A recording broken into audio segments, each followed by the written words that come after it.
Halo, halo, it's Diva UNA. Yeah, ladies and gentlemen,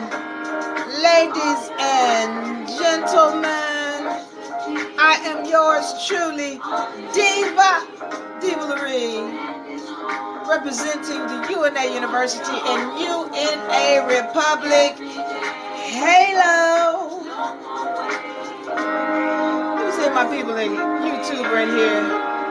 Yes. UNA. Yeah, guess what, ladies and gentlemen? Guess what, ladies and gentlemen?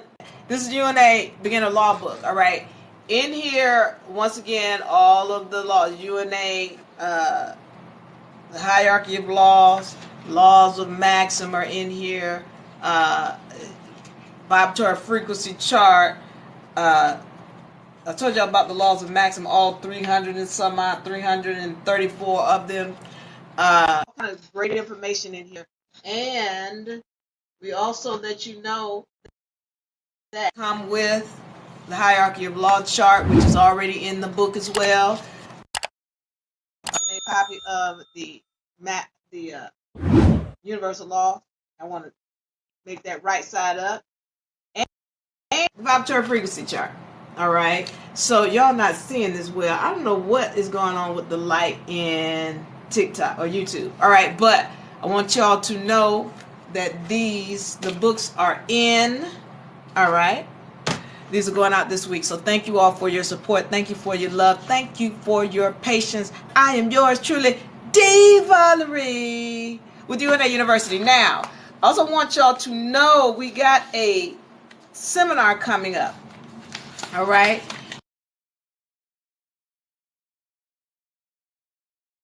Welcome everybody. Yours truly, Diva Lyri, representing for UNA University. Question: when is the best time to start learning about gaining your freedom? Well, right now.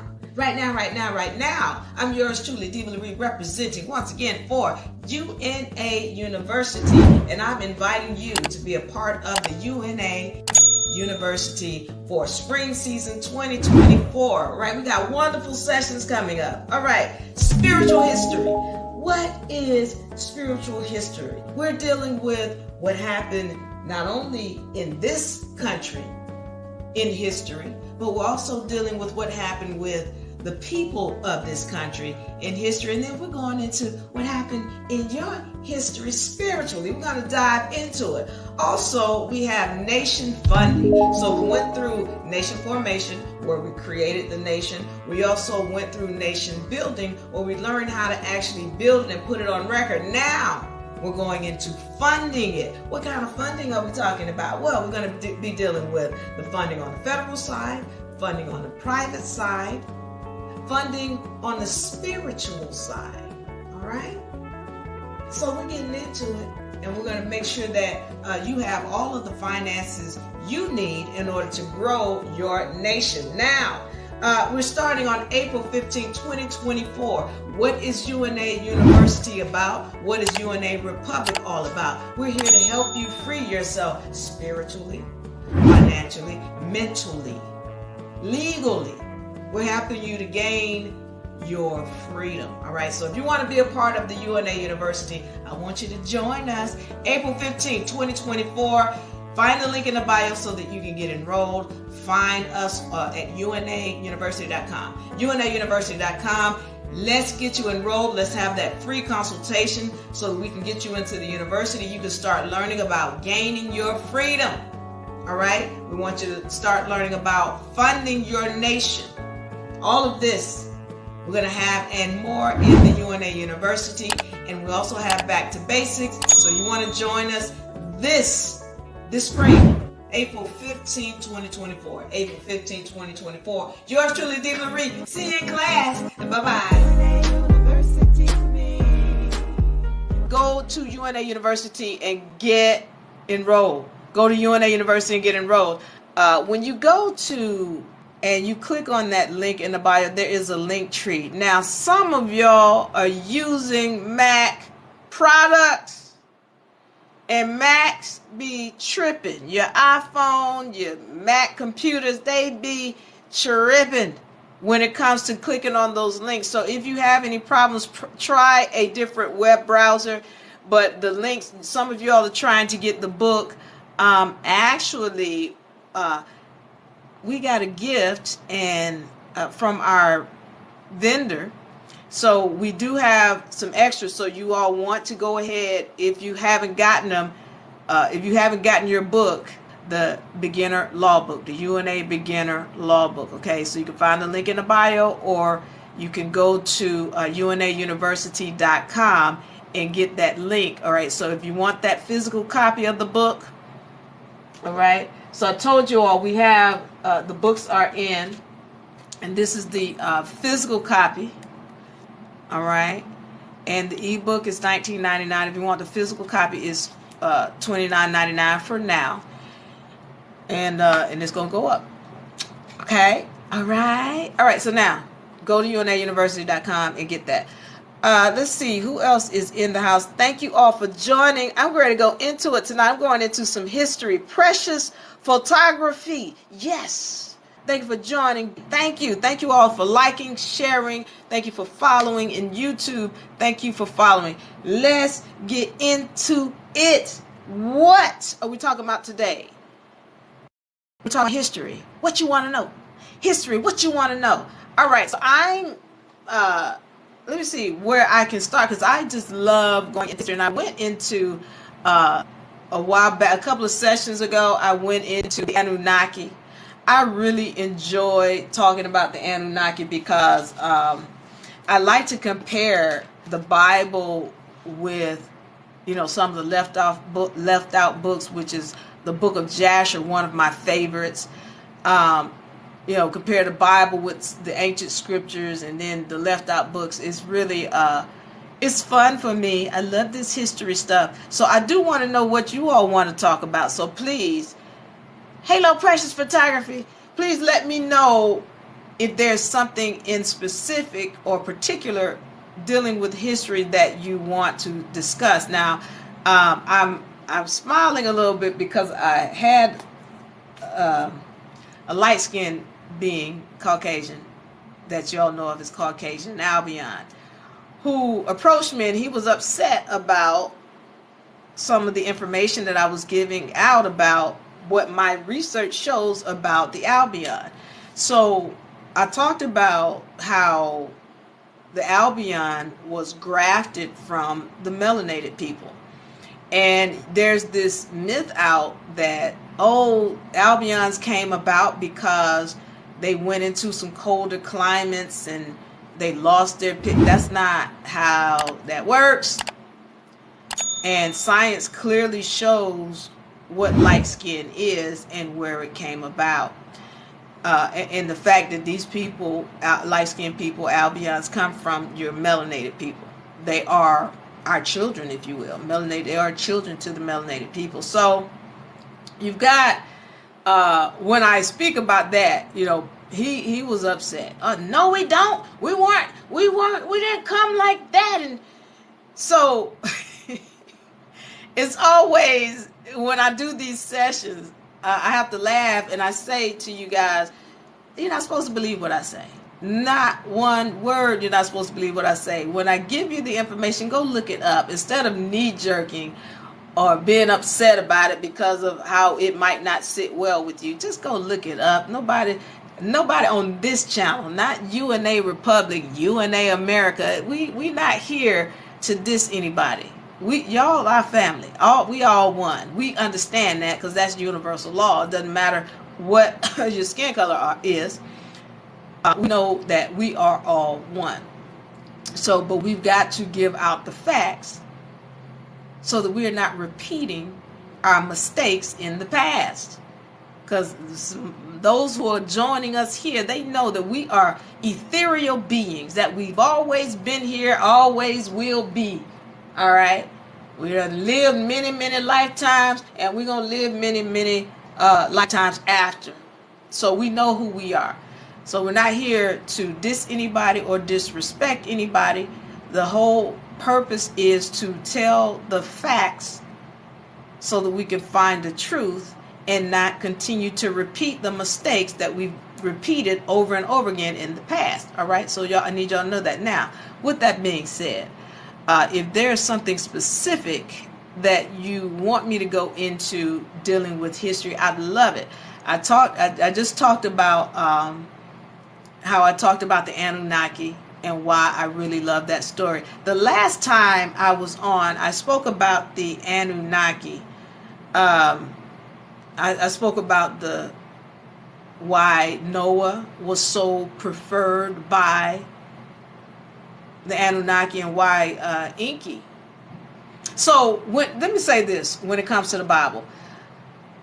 When it comes to the Bible, what you have to recognize is that the book has been changed around. So there are scriptures that were around long before the Bible came into play in 325 AD. There are scriptures that were around long before that.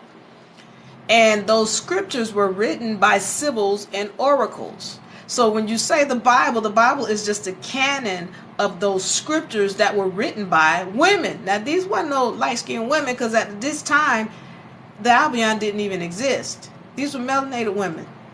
These were women who had all the power and the wealth and the knowledge. Oh, that's another topic that people get upset about when I start talking about that this entire planet was originally a matriarchal planet, meaning the woman ruled everything. And if we understand, and I love my brothers who do their own research, because some people, it's another thing, just like the Albion got butthurt when I talked about where the Albion comes from. Men get butthurt when I talk about who they were and how they came into being and what their true purpose was. So I don't want you to get butthurt, okay? Just go and do the research. And you got to be mature, because there's some people, men, who you cannot talk to about this. They have a hatred in themselves for whatever reason. I'm not going to get into it, but we got to be mature and see what the facts are. And then women get upset when I tell the truth about what they did. Look, I told y'all this history is not pretty for anybody. Not the Albion, not the woman, not the man, not the melanated man, not melanated folks. It's not pretty, because we all did some dirt. That's why we're here. We got lessons to learn here. All right. I hope y'all following me, and I hope you all are understanding what I'm saying. All right. So now I want y'all to put in before I get into this, I'm actually waiting on you all to tell me what you want me to get into, because I'm going to go into it, and we're going to have some fun tonight, because I got time today. I got time. Well, I got a little bit of time because I'm hungry and I'm ready to go eat. But I just got out of class, and I had a session. But we do have a continuing education seminar. It's called "How to Keep Your Job from Taking Taxes from Your Wages." You're going to learn the facts about law. Okay, you're going to learn the facts about what your rights are, because we've been told, well, you don't have the right to do this, and this is law, the taxes is the law, and then we're going to learn what the truth is about what our rights are. Okay, so that's what that is, how to keep your job from taking taxes from your wages. That's $59.99. You need to enroll in that class, because, here's the deal. First of all, the seminar is off the chain, because of the simple fact that when those of you who are walking your sovereignty, you have access to somebody who can help you finish the process and help you get answers to the questions that you're going to have. You're going to have some questions. You are going to have some questions. So what we're able to do when you're in the seminar, it helps you to get access to somebody who can answer the questions, answer those tough questions, so that when you're on this journey, you don't have your paperwork. You're like, I'm ready to go. And then something comes up and you're like, well, I don't know the answer to that. All right, well, let me put that down. And then a week goes by, a month goes by, 2 months go by, a half a year, a whole year, 2 years, 3 years, and you still haven't taken the steps you need to take so that you can get your sovereignty in order. Because you don't have access to somebody who can help you walk through it. the way that we do in the university, okay? Now, but what we do have coming up is this session here, $59.99. How to keep your job from taking taxes from your check. All right? 1 day, 2-night class. It's a 1 day, 2-night class. You want to get into that. Okay. $59.99. $59.99. Y'all know how much the university is. We don't be playing, because it's worth more than that. So if you know how much the university is, and you know this is only $59.99, you know that this is a great deal. You want to be involved. All right? Now, history. Y'all gonna tell me what y'all want to talk about in history? Anybody? Thank you for joining. Thank you for sharing.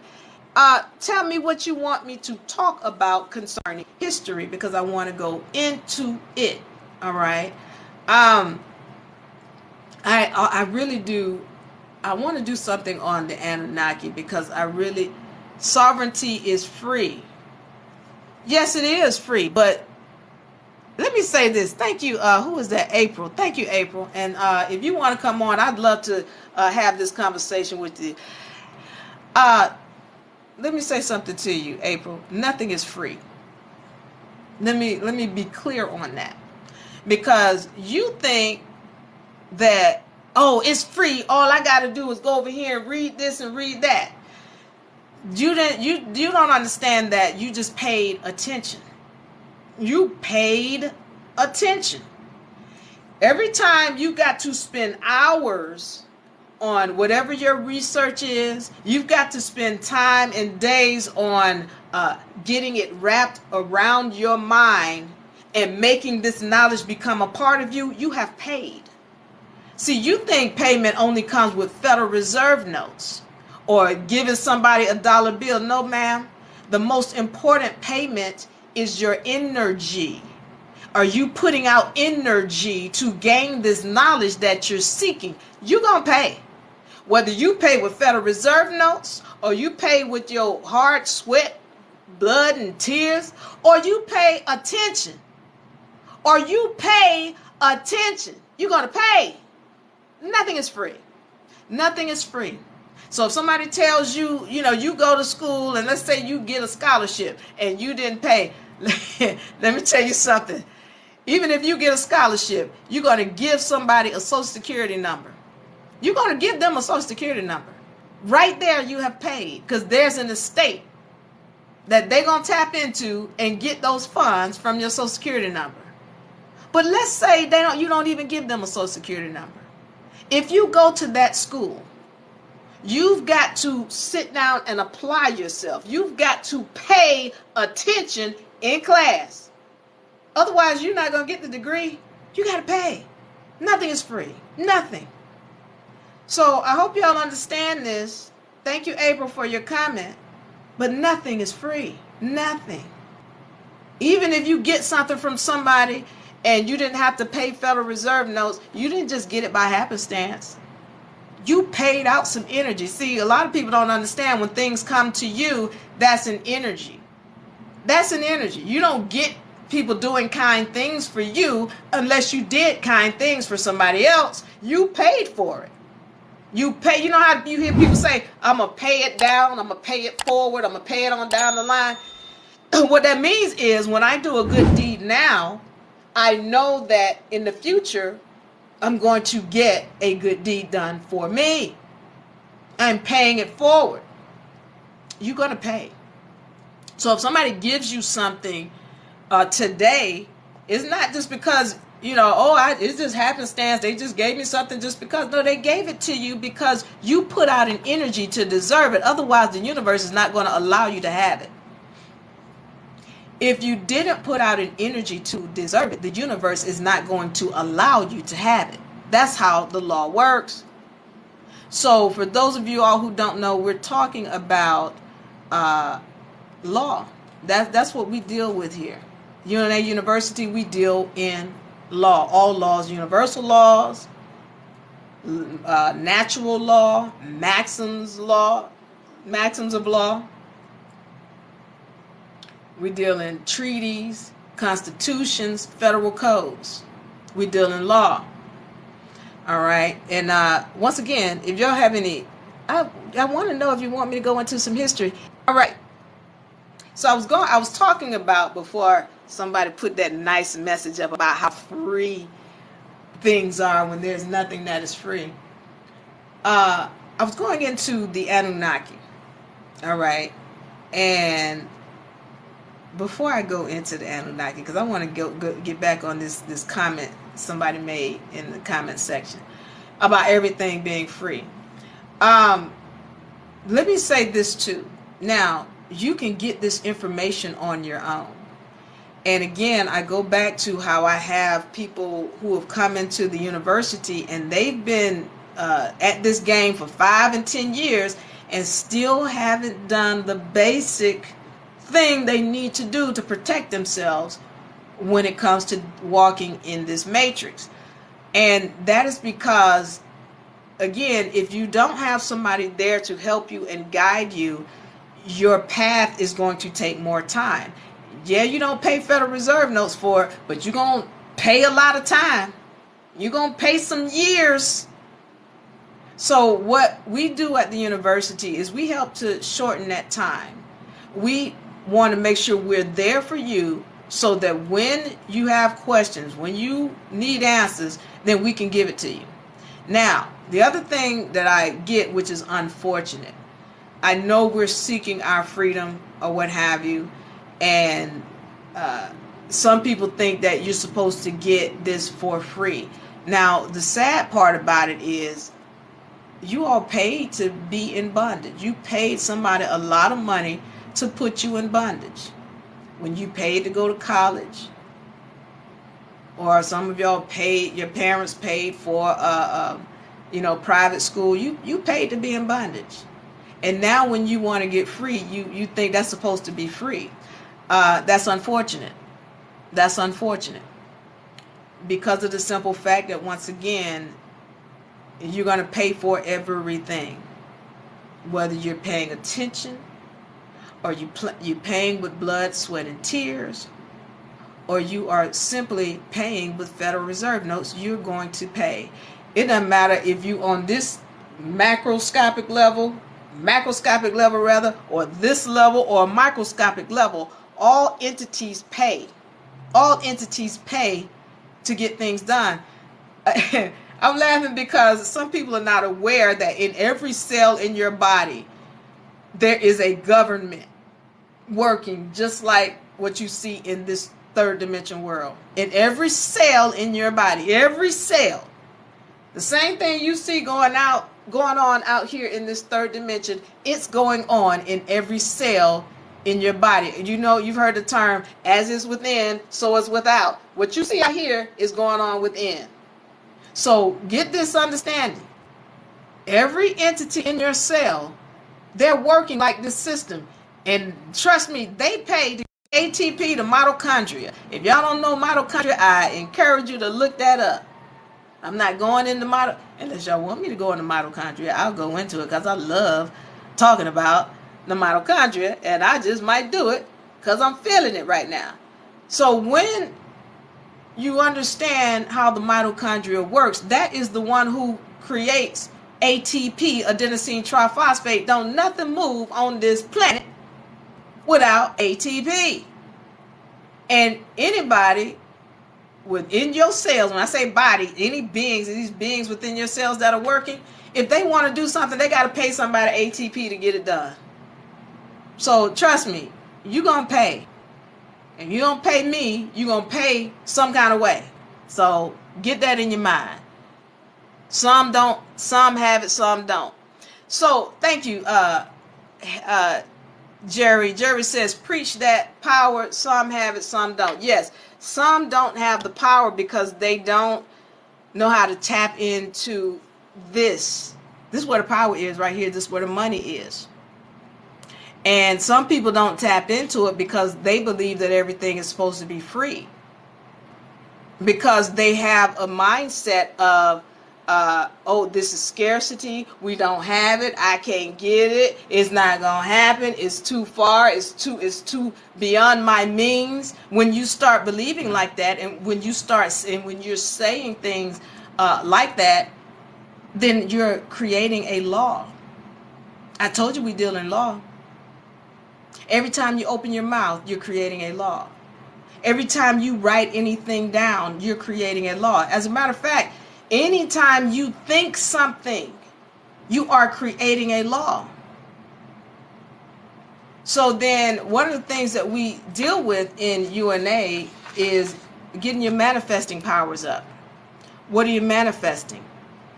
It starts with what you think. It goes on with what you say, because some people say some really some things and they're not even recognizing that they are creating their own hell. Well, when you start learning how to speak what you desire, and you are very careful and direct with every word that comes out of your mouth, every syllable, when you're very direct and careful with it, then you're going to start manifesting your third dimension to look like what you want it to look like. And then as soon as that happens, then you won't be saying things like, well, I ain't got to pay for it. Well, you just, all right, you're going to pay for it. Your thought is payment. All right. Thank y'all for joining. All right, so now, getting back to history. History. I told y'all I went on about the Anunnaki. You are what you eat is food for thought. Yes, thank you, Larry. You are what you eat. What are you eating? All right. That's very important. I don't want to get into food tonight. Anunnaki. I keep trying to go back. I'm supposed to be doing history, but I'm really here on a open session, and I want to make sure you all know that the seminar coming up.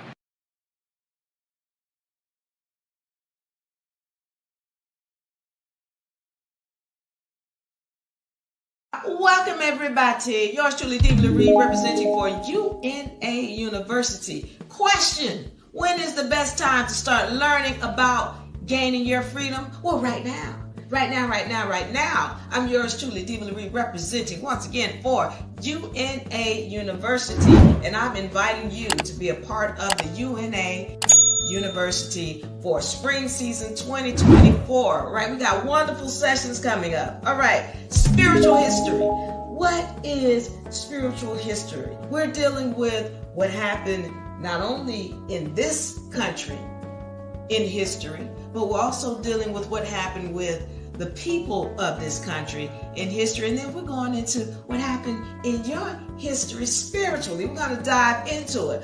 Also, we have nation funding. So we went through nation formation, where we created the nation. We also went through nation building, where we learned how to actually build it and put it on record. Now we're going into funding it. What kind of funding are we talking about? Well, we're going to be dealing with the funding on the federal side, funding on the private side, funding on the spiritual side.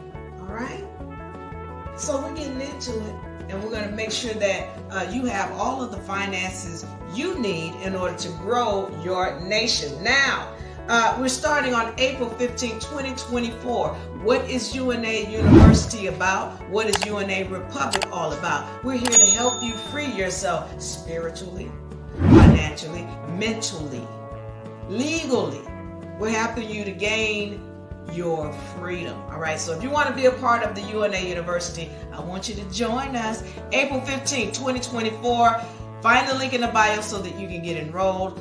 Find us at unauniversity.com. UNA.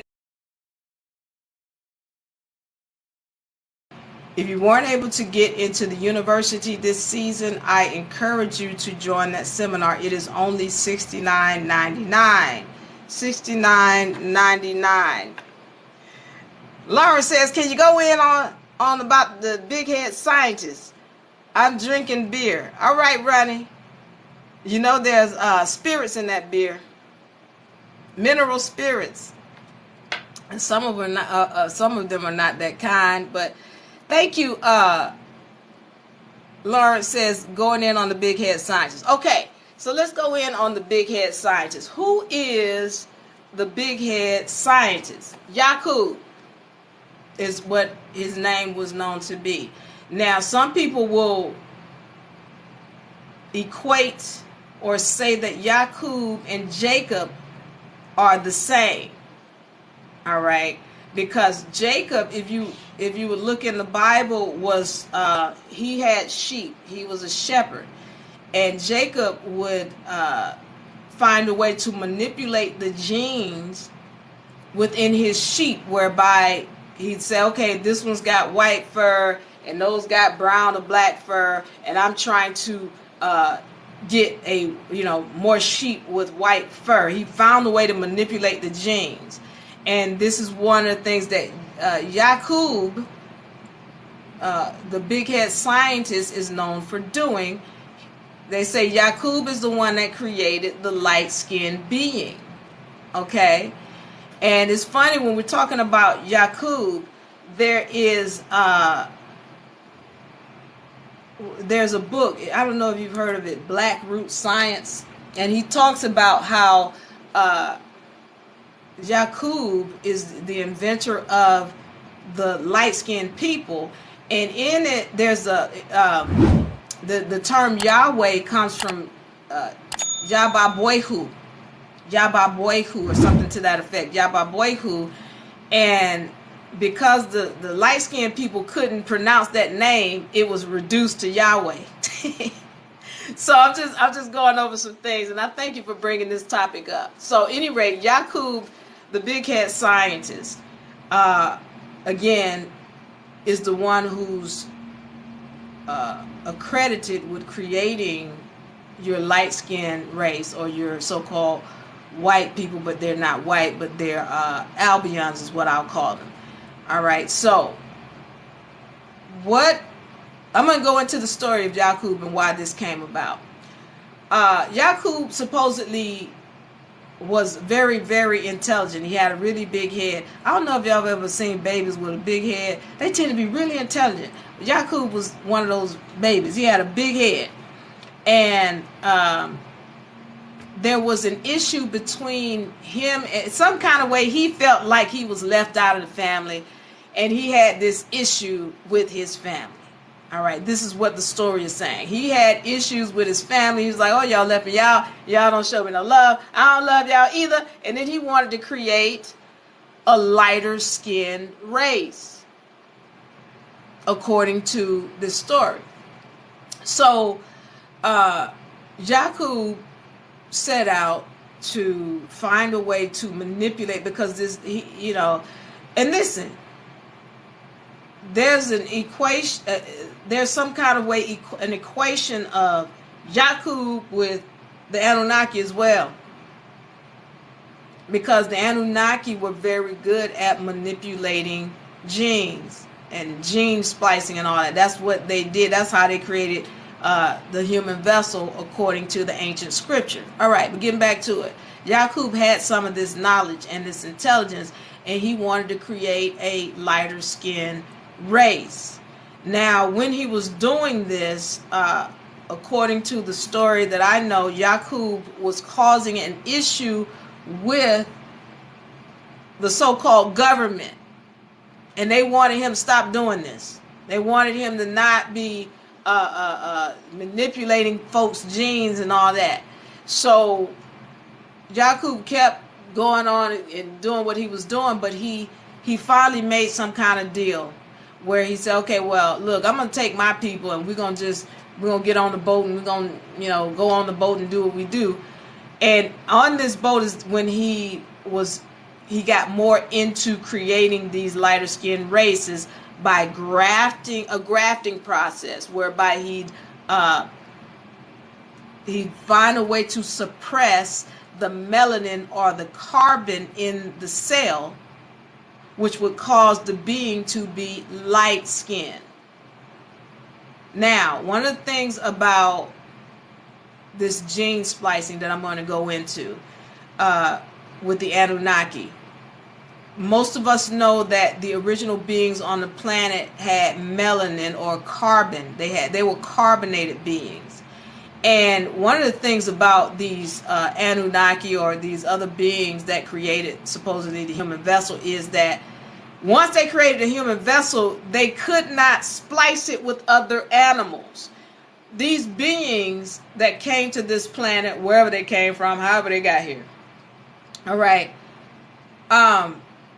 they like to splice beings, other beings. So, you know, when you're looking at most of the animals that you know, these are all hybrid beings. The lions, tigers, bears, apes, chickens, horses, donkeys, especially donkeys, you name it, pigs. All of these beings, they're hybrid beings, whereby they've taken this animal and spliced it with this animal and put it together. And that's what they like to do. So they start trying to do that with the human. And these carbonated humans, they could not splice them together. Because of the DNA and the structure and all of that, they couldn't do it. But what they found is when they phased out the melanin or the carbon in the genes, and now they can start splicing them.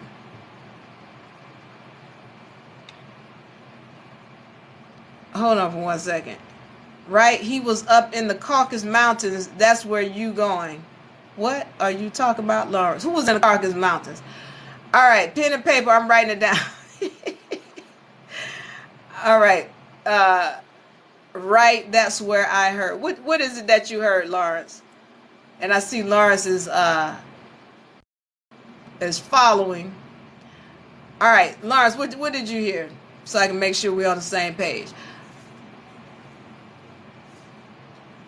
And for those of y'all who thank you for your comments and keeping them kind. If you have any questions or comments, keep them kind and let's answer them. Mitch, what's going on? Thank you for joining. All right, so now getting back on this. So this is according to my research and according to the story that my friend asked about, which is the Yakub, the big head scientist. All right. So Yakub, once they were on the ship. And again, according to what the story says, Yakub had found a way to manipulate the cells or the gene and phase out the carbon in the cells. And this is what Yakub is known for, phasing out the carbon and creating the so-called the light-skinned race. All right. And so then he's also now. There's some of the research that I've shown or seen rather, where Yakub had something to do with some of the scriptures, maybe not the Bible itself, but some of the scriptures. And then I have people saying, no, he was one of the creators of the Bible to confuse people. So I'm just letting you know that the Yakub character is known for that whole creation of the white people. And going back to the Bible, again, Yababwehu is supposedly the original term. Yababwehu means creator of the white people or the light-skinned race. That's what it means. It means creator of the light-skinned race. And that was Yakub. Because they couldn't pronounce Yababwehu, it was shortened to Yahweh. And that person who they were referring to would have been Yakub because he was their creator. Pretty much, isn't that the same way as the Anunnaki who created the humans? Supposedly, when we go back to the Sumerian civilization and they worshipped the Anunnaki because they knew the Anunnaki were the ones that had created them. Well, here you got Yakub, the same character who they're saying who was the one known as the creator of the white race, Yababwehu. Well, they would tell you that was Yakub when you do any research on it. All right. RNA versus DNA. Thank you, Larry. All right. RNA versus DNA. So, will you test me? Is this a test, Larry? I'm going to pass it. I'm going to pass this test. All right. So, as a matter of fact, I got visual aids. You don't know who you're talking to. All right, let's talk about it. DNA. When we're talking about DNA, it is a long strand of information. I need y'all to understand that DNA is a contract. And I'm going to say it like that because that's exactly what it is. DNA is a contract. It is a contract where it says, okay, this one's going to have this color skin, and then they're going to have this kind of hair, and then they're going to have 2 eyes, 2 holes in their nose, they're going to have 2 legs, 2 arms. That's what this DNA strand does. All right, this long DNA strand is the full contract. That's what it is. Now, RNA is a snippet of that full contract that goes to a particular party. Now, I'm going back to what I was just talking to you about with that sister when she was like, oh, you got to pay for everything. Listen up. I told y'all that there are beings working in your body, just like in this, what you see out here. There's a government going on. And so what happens is there is the full contract, which is the DNA that covers your whole body. However, when the heart, for example, if the heart needs a particular thing coming from your system, then the heart is going to say, all right, there's going to be an RNA. It's going to be a smaller portion of it that goes to the heart so that the heart can get what it needs.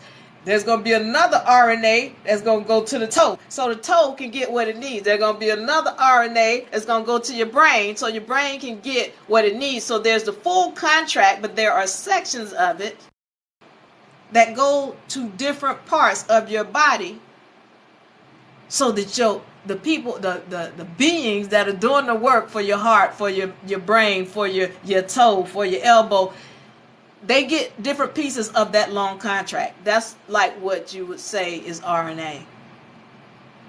Now, let's go on this. Hold on for a second. So I have to break it down like that so that it's clear when we're talking about DNA and RNA. Because I want to give you the technical term. And I can't show you my visual aids. So, just so we can be clear. So what the name, by the way, RNA, ribonucleic acid. All right, it's a contract. It's still a contract. Its principal role is to act as a messenger carrying instructions from DNA. That's what I just told you. It's carrying messages from DNA. So again, you got the full contract, but this part of the body might need this snippet. So it's going to carry this information to that part of the body so it has the proper instructions. Every part of the body needs a different part of this. It's like you had a job. On your job, again, it's a contract. Y'all don't understand how everything in your body is working like what you see out here. On your job, you got this manual. What they call that, the operating manual. All right. Depending on what job you're doing at that company is going to determine what part of that manual you need to specify or be specific about. All right, if you over here working heavy machinery, then you need to be here in the heavy machinery section. That's going to be your RNA, and that's what you need to look at so you can make sure you operate this machine properly so that it doesn't malfunction. All right, if you are over here in the copy center, then you need this part of the contract, the standard operating manual, so that you can make sure the copier is doing what it needs to do. Depending on what your job is in that company is what part of the standard operating manual that you need. It's the same thing with the DNA. All right. Depending on what part of the body that the RNA has to communicate with, that's going to depend on what part of that DNA cell that it taps into and takes the information to that part of the body. I hope I broke that down. Thank you, Larry. What Laura say? Break it down for his behind. Break it down. All right. Anybody else got any comments or questions you want me to go into? DNA, pen, and paper. I want to thank y'all for joining me. I'm hanging out tonight. You know, I don't get a chance to hang out and just say, hey, what y'all want to hear? But tonight I wanted to take some time to do that. Don't forget that the books are now in. The books, the UNA law book is now in.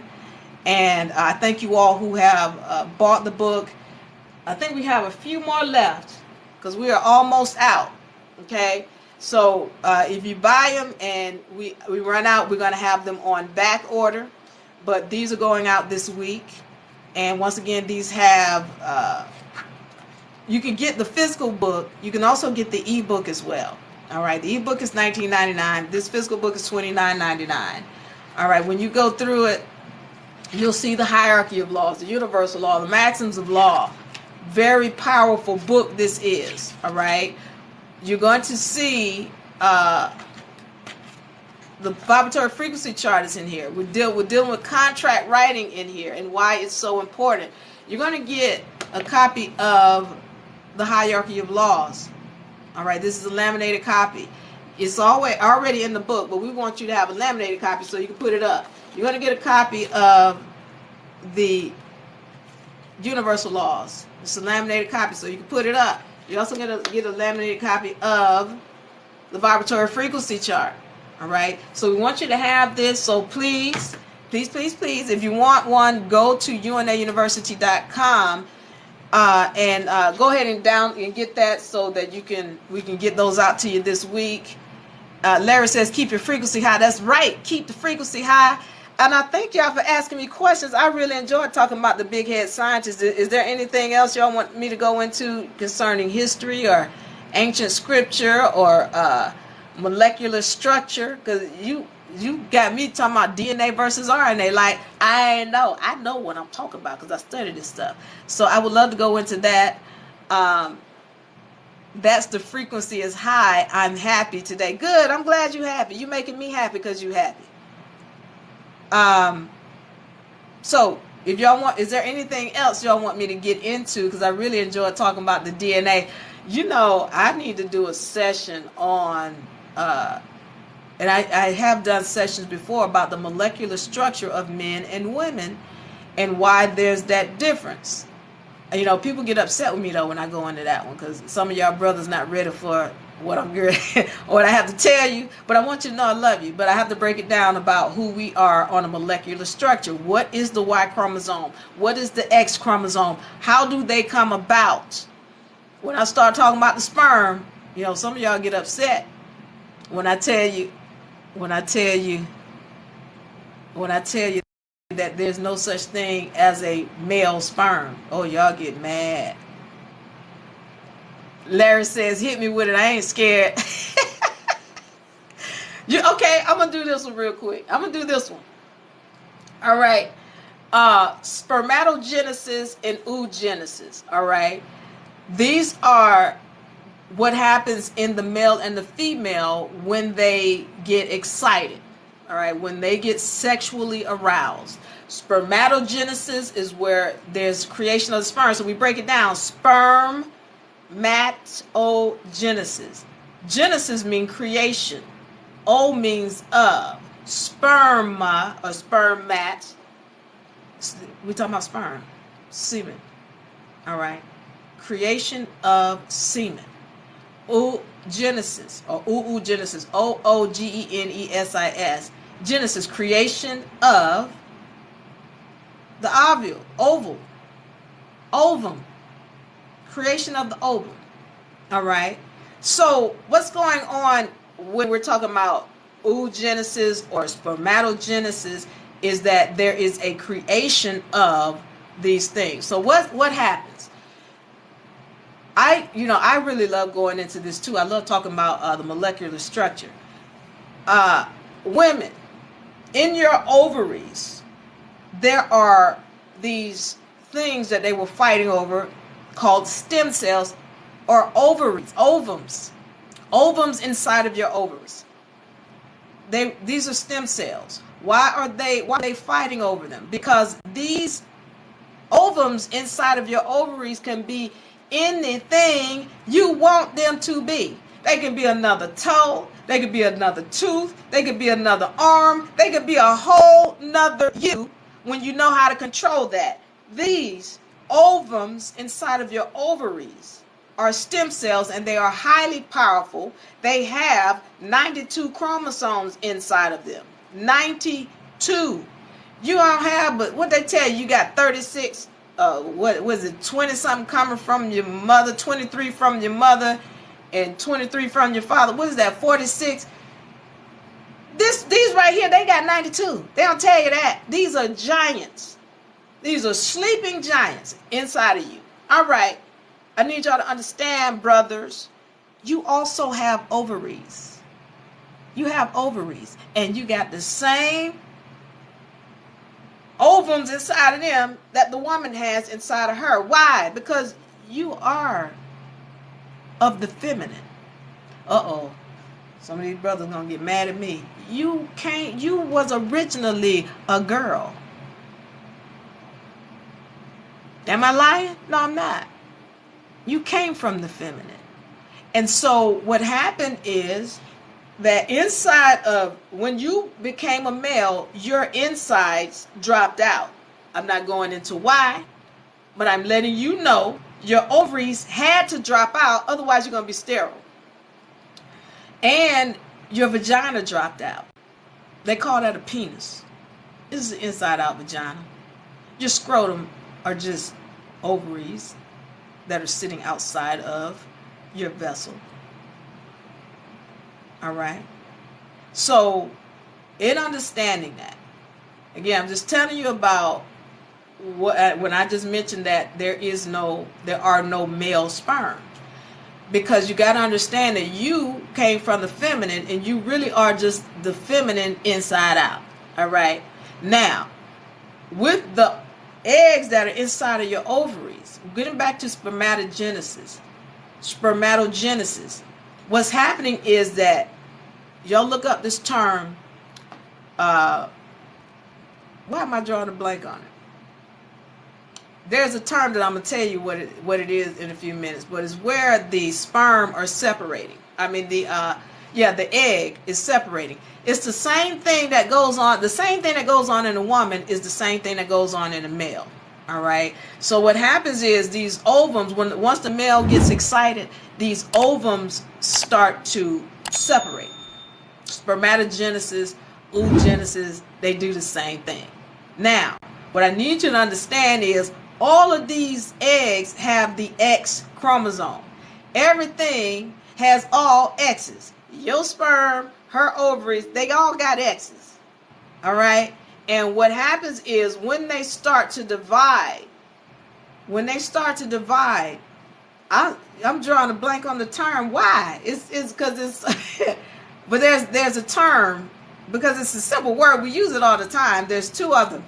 But basically when that egg starts to divide, all right, they divide into sister cells. I need y'all to look this up. Spermatogenesis. All right. Spermatogenesis.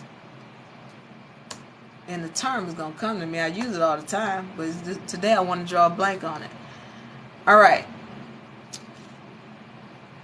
The term is called, I'm going to tell you, because now I feel like I'm being challenged. Now, what is the term?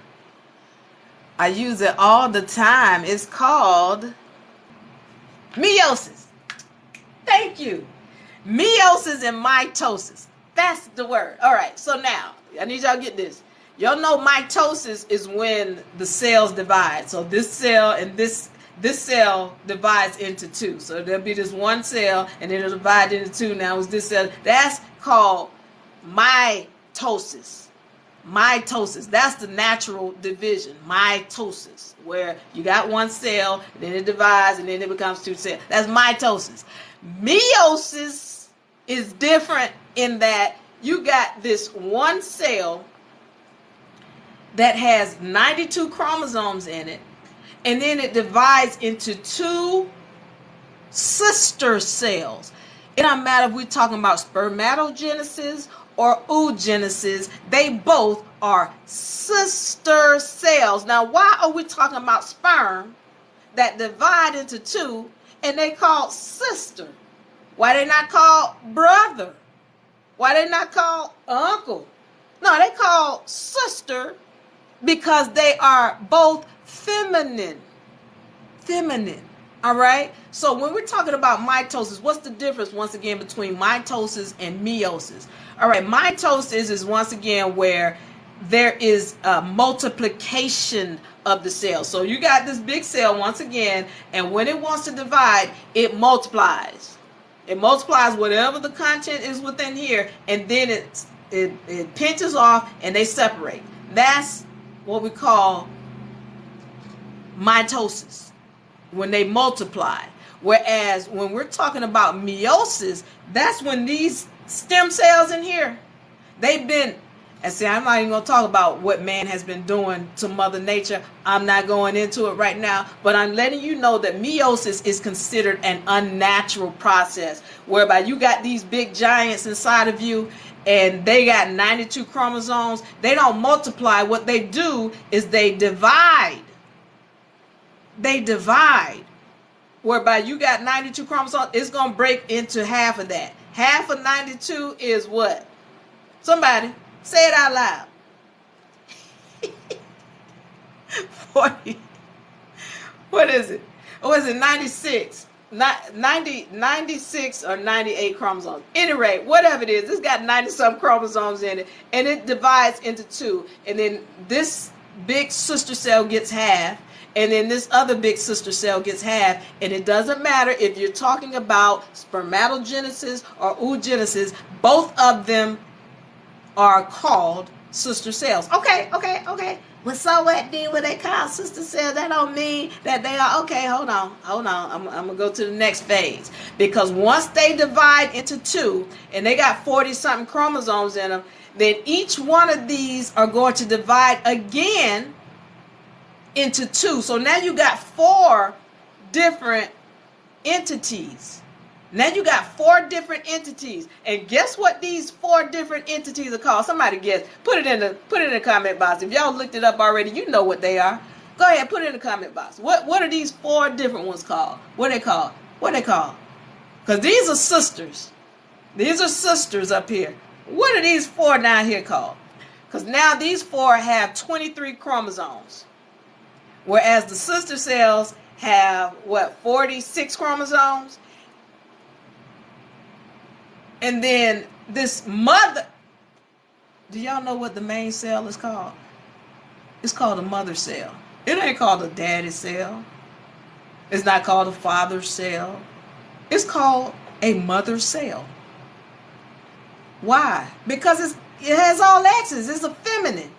So only thing this feminine entity can do is to divide into 2 more feminine entities that are called sister cells. Now, what do y'all think these little ones down here called, where it's 4 of them with 23 chromosomes? What you think they call? Somebody, anybody?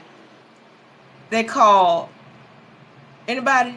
Y'all, they call daughter cells. Daughter. It ain't the son cells. It ain't the nephew cells. They're daughter cells. It goes from the mother to the sister cells to the daughter cells. Why in the ham sandwich are we talking about sperm and we calling them sisters and daughters? What's going on? They all feminine. That's what's going on. Furthermore, if there was a male sperm, it would be fertile, because a male sperm is not, she's gonna kill that. This is why a donkey, first of all, this is why you can't even create a donkey anywhere in nature, because it's unnatural. That's man tampering with Mother Nature to create a donkey. But this is why a horse can't sleep with a pig, or a horse can't sleep with a crocodile, or a giraffe can't sleep with a chicken and create something, because if the chromosomes are not matched up, the Mother Nature, which is mitochondria, she gonna kill that. She's going to be like, oh, wait a minute. This chromosomes and these chromosomes, These DNA, these contracts do not match, and I am not allowing this in my dimension. She gonna kill that. This is how molecular structure works. So when we start talking about a male sperm, there ain't no male sperm. They all better be feminine, or he can't produce nothing over here in her vessel with a male sperm, because they don't match, and the mitochondria is going to kill that. So everything comes from the feminine. Even him, he is feminine. You are feminine. You are a girl first. Chickens are fake too. Yeah, they're hybrid. They're hybrid. Thank you, Larry. All right, I hope I explained that well enough. I hope y'all mad enough at me so y'all come back to the next one and be mad. You said 1 + 1. Thank you. Mitosis and meiosis. I don't know why I was having a hard time remembering those. But I thank y'all. I had fun hanging out with you tonight. Lauren says you need to go into the consciousness too. What you want me to go into on consciousness? I just did a session in the university where we talked about first, second, and third dimension, fourth dimension, fifth, sixth, and seventh dimension, and how we create in our third dimension by manifesting or manipulating our fifth, sixth, and seventh dimension. So yeah, I went into those. But what do you want to know about consciousness? We'll do it next time. I thank you all for letting me just hang out. I don't get to hang out too often. I was like, time off today. But you said spitting so much facts, and thank you for doing it. Thank you so much, Lawrence, for asking me. And I can't remember, was that you that brought up that about the big head scientist? That was fun. That was fun revisiting that. But yeah, Lawrence says everything. Listen, you're going to be hard pressed to find an original being on this planet. I'm gonna tell y'all what y'all know who our real ancestors are. Our real ancestor that we need to really be tapping into. That's the mitochondria. That's your ancestor right there. And you think because it's the mitochondria is microscopic that it doesn't have intelligence. We're gonna come off of that misnomer, because just because it's microscopic doesn't mean that it's unintelligent, that it can't feel. The mitochondria, this is her universe. This is her universe. Nothing you see, feel, and touch. Let me rephrase that. Anything you see, feel, and touch, whether it's plastic, wood, skin, glass, whatever, it comes through the mitochondria's womb. So you want to get to know who the mitochondria is. And but yeah, I mean, all this information is just, it's fun to talk about it. I appreciate you guys allowing me to get into it. All right, so thank you guys for joining. Don't forget, we got a seminar coming up on, and I want y'all to be there. Go to unauniversity.com. Don't forget to get the ebook. You can either get the physical version or you can get the ebook. All right, I want y'all to know I love you, and I love you. We're gonna see y'all, and I hope y'all will be here. University for me.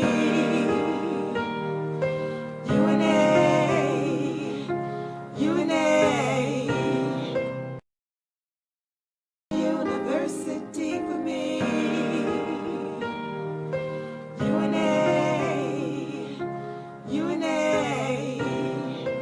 Welcome to your paradise, the place you long for all your life. University, manifesting all your dreams. With paradise, your land is home. Writing contracts on your own. Protect your loved ones every day. Knowledge goes a long, long way. University for me.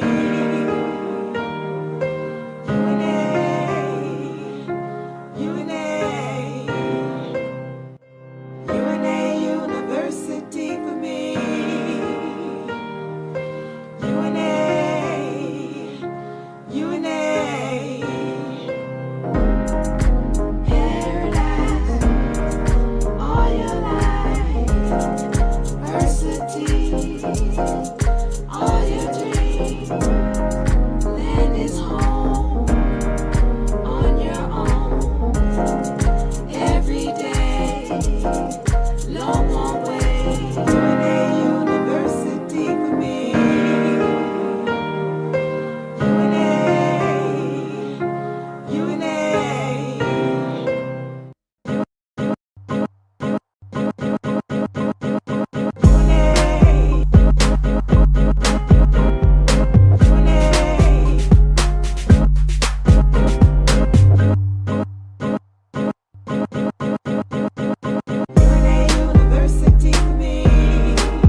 a paradise, a place you long for all your life.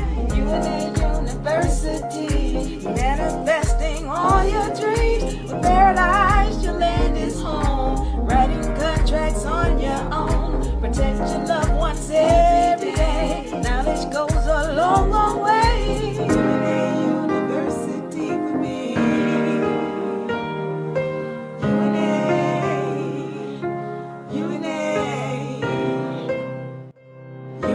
University for me. UNA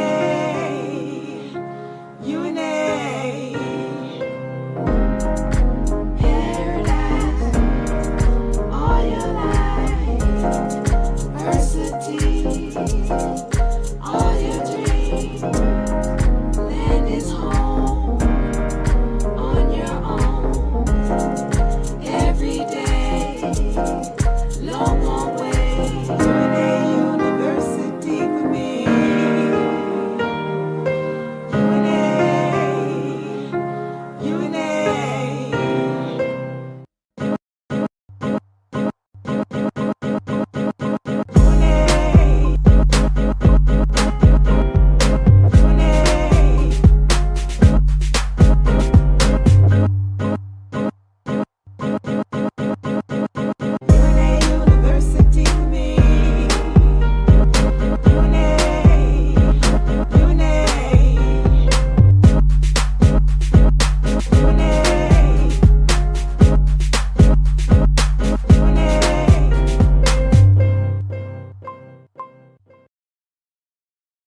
UNA University for spring season 2024. Right, we got wonderful sessions coming up. All right, spiritual history. What is spiritual history? We're dealing with what happened not only in this country in history, but we're also dealing with what happened with the people of this country in history. And then we're going into what happened in your history spiritually. We're going to dive into it. Also, we have nation funding. So we went through nation formation, where we created the nation. We also went through nation building, where we learned how to actually build it and put it on record. Now we're going into funding it. What kind of funding are we talking about? Well, we're going to be dealing with the funding on the federal side, funding on the private side, funding on the spiritual side. All right?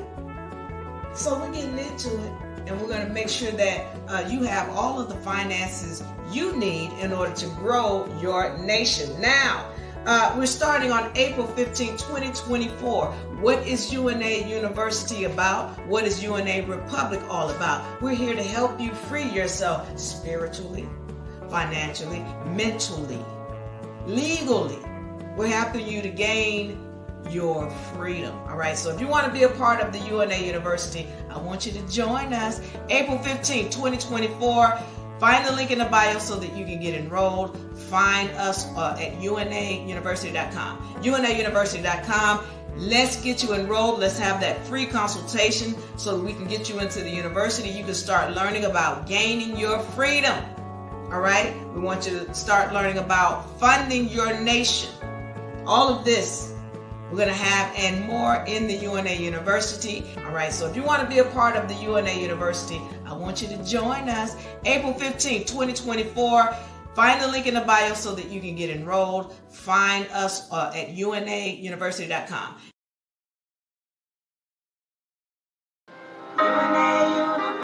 We're going to get this thing on the road. UNA. Yeah. Halo. Welcome.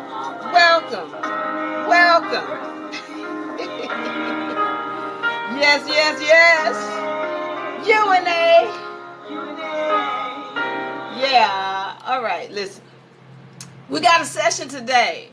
The session is one of my more controversial topics, and we're talking about women in history. Women in history, the truth about women in history. And why is this topic so controversial? Why do people get so upset and angry with me? when I start talking about this, they don't want to even hear the facts, but we're going to get into it today. And I hope that you all are ready. Now, if you are, some of y'all might be upset and angry about this topic. If you're not ready to hear the truth, I'm going to invite you to change the TV. Change the channel. Go to another channel, because I'm ready to get into it here now. Before I do go into that, I want to make sure you all know about the books, all right? These are the law books, all right? I want to once again thank my people who purchased the UNA law book, okay? We have completely sold out of these books. For those of y'all who have gone and purchased them recently, they are on back order. We will be sending you updates via email so that you'll be able to check on the book. So you all can get this book at unauniversity.com. You also can check the link in the bio. Check the link in the bio, all right? There's a link tree there, and it has all of the information, so you can go and get it, all right? So there's a link in the bio for the UNA beginner law book, okay? So check that link in the bio.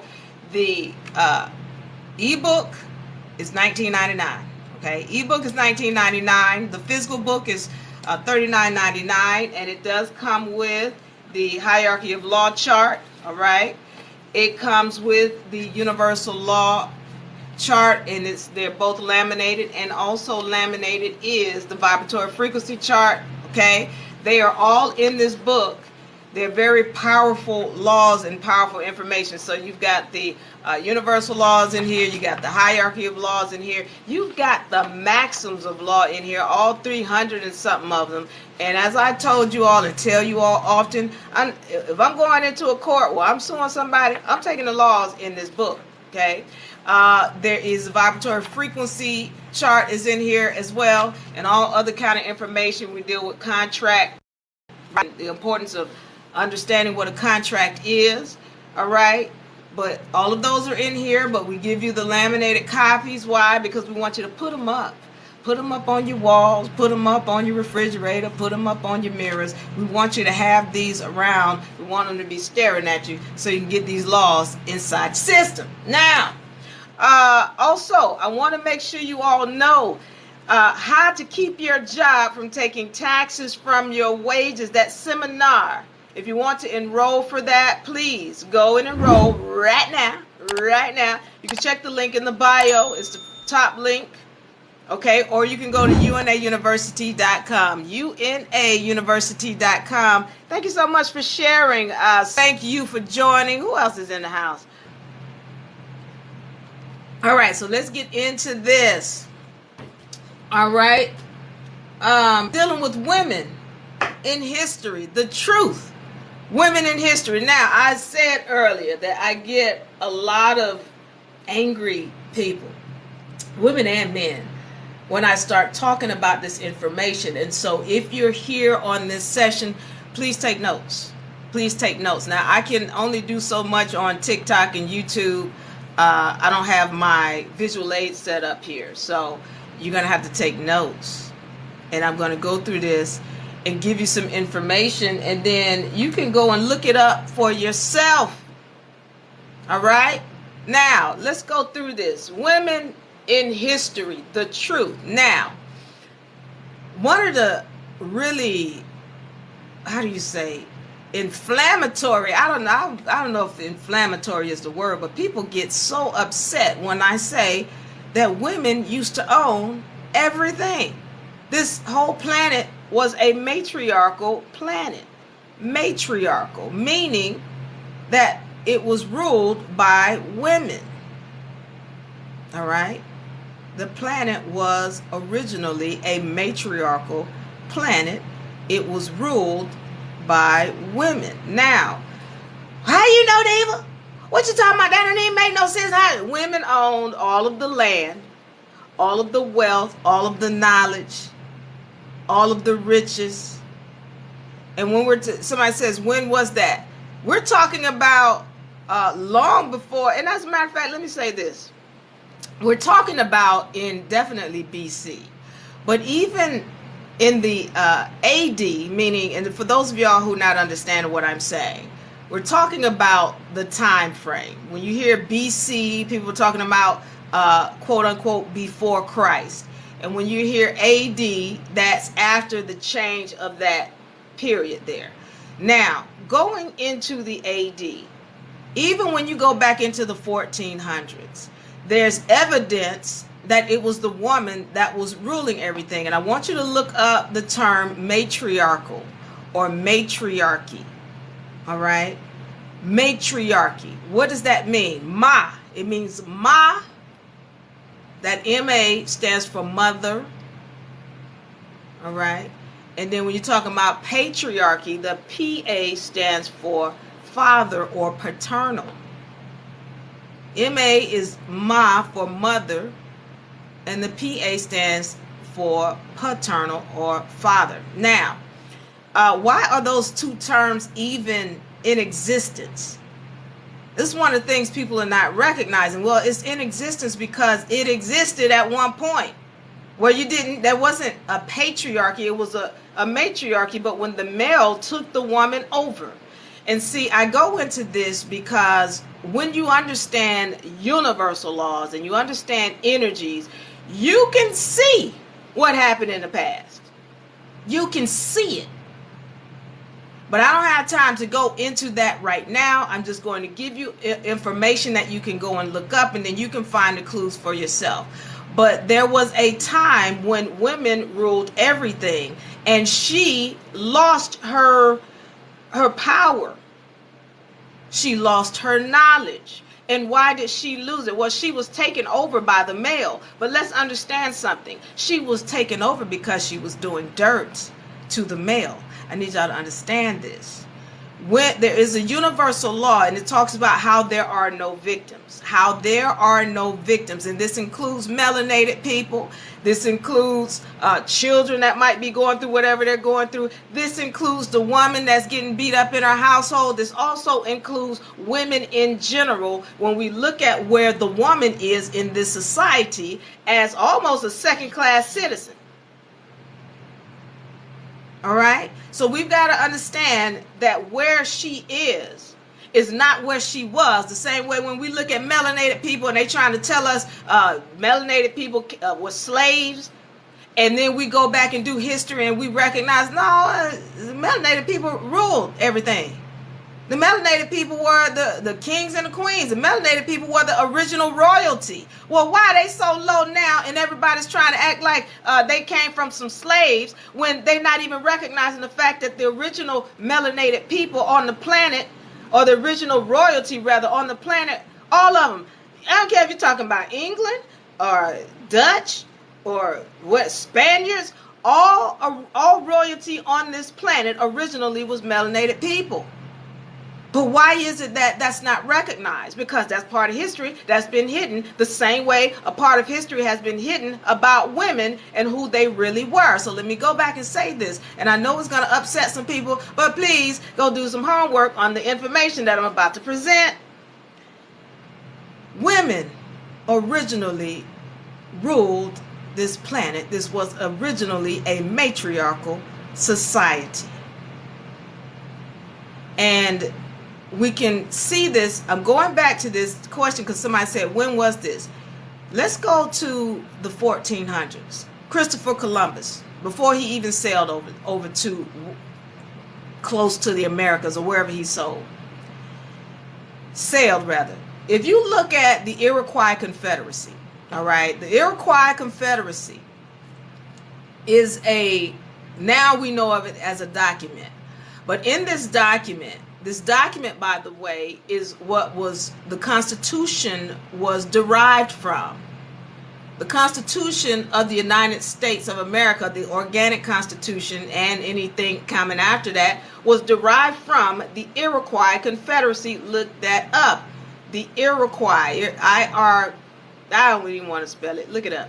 Iroquois Confederacy. Now, with the Iroquois Confederacy, in that document, it is specifically stating that if a man wants to own something or run something, he got to come through a woman. In that document, this is the Iroquois Confederacy. This is the document that ran all of the people of land, the nations, the different nations from as far as Canada to as far south as South America. In this document, it is specifically stating that women own everything. She is the one who owns everything, and if he wants something, he has to come through her. Those were matriarchal societies here in what we know of as the Americas. Now that was in the 1400s. There are still some matriarchal societies today. They're very few and far in between. China, there's some in some of the Asian, one that I know of in some of the Asian countries, but they have been taken over. So I need to go through what has happened. So I've given you a couple things that I need you to look up so that you understand we're not that far removed from it, that some of them still exist, but they were taken over. Okay, I want to go through. Now, that's a legal document that I've just told you about. That's a legal document that you can look up and you can see, hey, matriarchy was real. On an etymological standpoint, let's look at a term that we are all familiar with. The term Mason. California says, did the Romans change it? I'm going to tell you, the Romans, that time frame, it's possible that some things went on during that Roman period, but I still need you to understand that women as a whole were doing dirt. I want to go into the term Mason. This is a term a lot of us are familiar with. Mason. M-A-S-O-N. And I really would love it one day when I get my, when TikTok lets me get my visual aids up here. But Mason, we're going to break down that term. You have the term Ma, once again, for maternal, son, meaning offspring of the mother. So you got Ma for mother, son, meaning offspring of the mother. What was going on is that with this Mason group, it was the mother teaching her son the esoteric knowledge. And I'm going to go back to this because women have lost a lot of their knowledge. When she forgot who she was, who self was, she has forgotten how to tap into all of her powers. But when she was teaching her son this esoteric knowledge, she was teaching him things that he was never supposed to know in the first place. I'm going to say this again. When she was teaching him that esoteric knowledge, these universal laws that we talk about and how I can tell what happened in the past and what's going to happen in the future, she was teaching him that information, and originally he wasn't supposed to ever know that. He was a slave.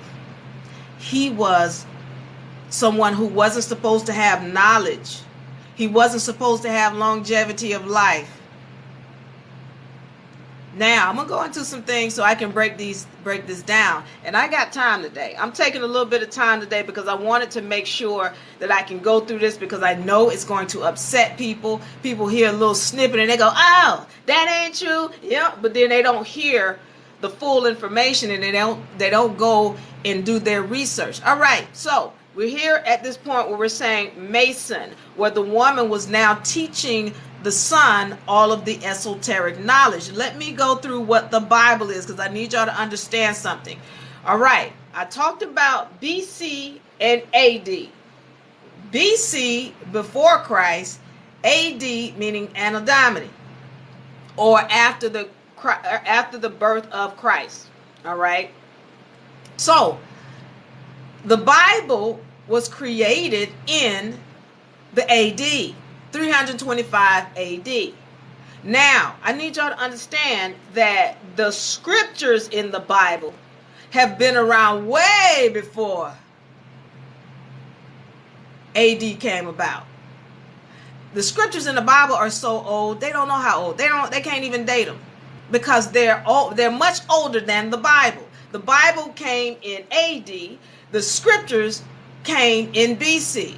Now, let's understand who wrote the scriptures. I want y'all to look up the term sibyls and oracles. Sibyls and oracles. When we're talking about all of the prophecies and all that in the Bible, they came from the sibyls and oracles. Those were the ones, the reason why they could prophesy is because they knew the laws. They had knowledge of those esoteric laws or universal laws and the basis of how this dimension is made up. They knew the spiritual side of this game.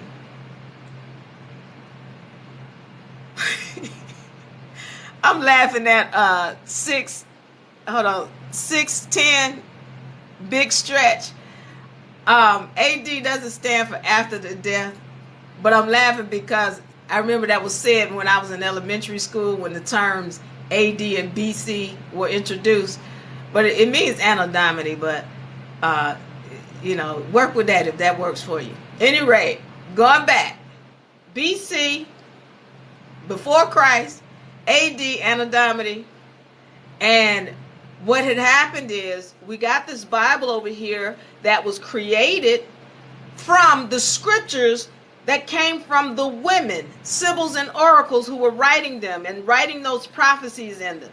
All right, so who wrote the Bible, or I'm going to say who constructed the Bible, because what the Bible is a canon. A canon meaning a book of these different scriptures, all right, but the ones that they wanted to keep in. They left out books. So I need y'all to understand, the sibyls and oracles over here in the BC writing these scriptures, and then the man is starting to slowly take her over. The male is starting to slowly take her over. And to the point where he takes the scriptures and writes her out of her own book. These scriptures belong to her. She was the one who had all of the knowledge and the information. She started teaching him that knowledge and information. And then when we get over here to what we call AD, he creates religion and this book of her scriptures where he has written her out of her own scriptures. She also began to lose knowledge of self. She became ignorant and she was doing disrespectful things to the male, which is why he took her over in the first place. He is her creation. The male is the creation of the woman. He is her creation. Oh, I know I'm going to upset a lot of people on that. Because the Bible said that the woman come from the man's rib. Once again, those scriptures belong to her. He has written her out of her scriptures. Now, tell me why the Bible is copyrighted. If it's the word of God. Tell me why the Bible is copyrighted if it truly is the word of God. You cannot copyright God's word because God's words belong to everybody, not just one being who can come in and copyright it. So if this is God's word, how is it copyrighted? You look in your Bible and tell me if you see a C with a circle around it. What that means is that ain't God's word. Somebody has changed the word and made it where it suited their purpose. So I'm not, y'all know I have a great deal of respect for the Bible. However, it is not the perfect word of God. And it does have lies in it. It's got a lot of truth, got a lot of power. But you can look at any kind of anything and recognize that you cannot get a female from a male. Science even shows that.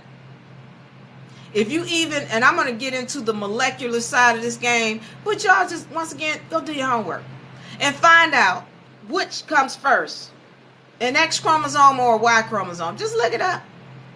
Look it up. Which comes first? The X chromosome or the Y chromosome? Every male watching this session right here was originally a female. Every male watching this session right here was originally a female. I'm going to say it again. Every male watching this session right here was originally a female. Everything comes from the feminine. This is law. This is not Diva Lyri making this up. Go look it up. Just look up which comes first, the X chromosome or the Y chromosome. When you look it up, what you're going to find is that the Y chromosome is a derivative of the X, meaning that the original was the X, and then the Y chromosome was derived from the X. You can't get an X chromosome from a Y, but you can get a Y chromosome from the X. How is that? And I'm going to tell you about this, and then we're going to move on. And if y'all have any intelligent questions, if you're angry, save your comments. Go do some homework and come back and let's talk. All right, let's go into the molecular side of this game. When you have an X chromosome, and we're talking about the X sex chromosome, it has 1,400 genes in it. The X chromosome, the X sex chromosome, y'all know we got, for those of y'all who don't know, 23 chromosomes coming from the mother, 23 chromosomes coming from the father. Okay, and I'm going to go into before that time in a few seconds. 23. One of those 23 chromosomes on each side is a sex chromosome. All right. Now, all of them are X's. But we're going to specifically talk about that sex chromosome. It has 1,400 genes in it for the feminine. Whereas the Y chromosome has 1,300 genes missing. I'm going to say this again. The Y chromosome has 1,300 chromosomes missing.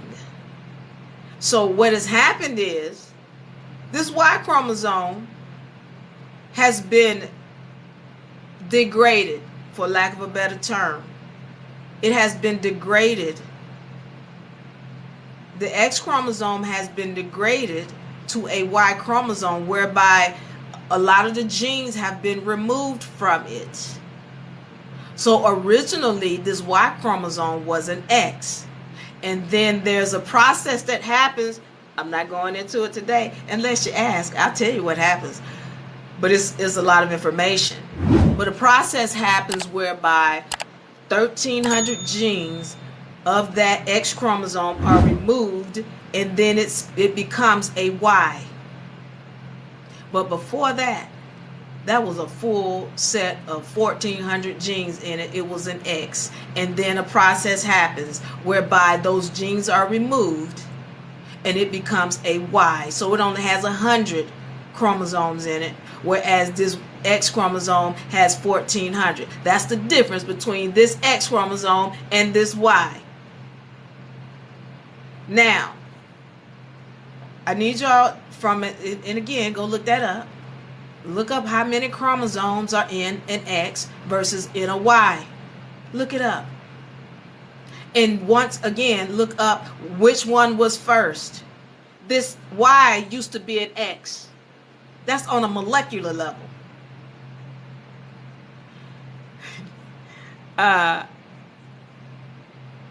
Bipolar says, what happened? I want to know. All right.